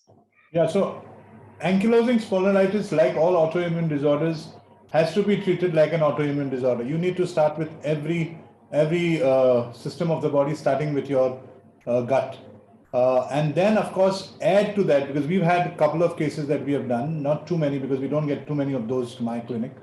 But we added, besides doing everything else that we do, we also added a lot of ozone. And Dr. Millie was here this morning. She would have given you a great protocol for ankylosing spondylitis. But please understand, when you're using that, you need to also take care of the gut. You need to take care of what you eat. You need to take care of the kind of lifestyle you have, the kind of stress levels you have. If you can take care of all of this, yes, you can put any autoimmune condition into remission. meaning it just goes to sleep. It will wake up when you decide to play fool. If you decide to go back to your old habits, it's just going to wake up and remind you, you need to be a good boy or a good girl. The day you become bad, it's going to come back to remind you that you are bad. So please remember that autoimmune conditions, you can live with them and they will never trouble you as long as you do the right things for yourself. Biggest problem is this molecular mimicry, which they can, even if they do something. To add to what Dr. Lenny has said. Yeah. No, protocol also helps ankylosing spondylitis patients. Yeah, please go ahead, Dr. Chopra. RAS protocol. I've seen some. What Lenny is saying is exactly that it is as an autoimmune thing that only the manifestations are different. You have to do it very seriously and very sincerely. My daughter has some autoimmune thyroiditis, and I know how difficult it was for her to manage that. But even one little thing which reminds you of what we call molecular mimicry, and you're back to square one. So it has to be, perfectly handled. I agree with Dr. Alok, because the molecular mimicry thing. So if you get autoimmune patients and the first immediate question they ask is, how much long do I have to follow this protocol? Even if they're getting better, that's one question that I get all the time. I'm saying if it's doing good, this is the protocol that you have to follow. My own condition, my MS started with floaters. It started with uveitis, like I was telling Anish this morning. If I go back to gluten or chocolates or sugar, anything that I'm sensitive to, I get back my floaters with it for 2 days, then I have to go back on detoxifying myself and the floaters, vanish. But that's the thing with autoimmunity. You have to be that good boy or good girl. When it comes to AS specifically, the whole autoimmune regimen works. But after, if they have significant skeletal deformity having after AS, then that is when you'll have to put them on postural therapy. Siddha, there's something called drone, there's craniosacral therapies. All of those also help with skeletal deformities following AS. And like I told you this morning, low-dose naltrexone also help with AS. Thanks, Dr. Visalam. I have a very interesting question here. Even though gut dysbiosis pattern is same for few people, they end up with different diseases physically. May I know why? Every person is different.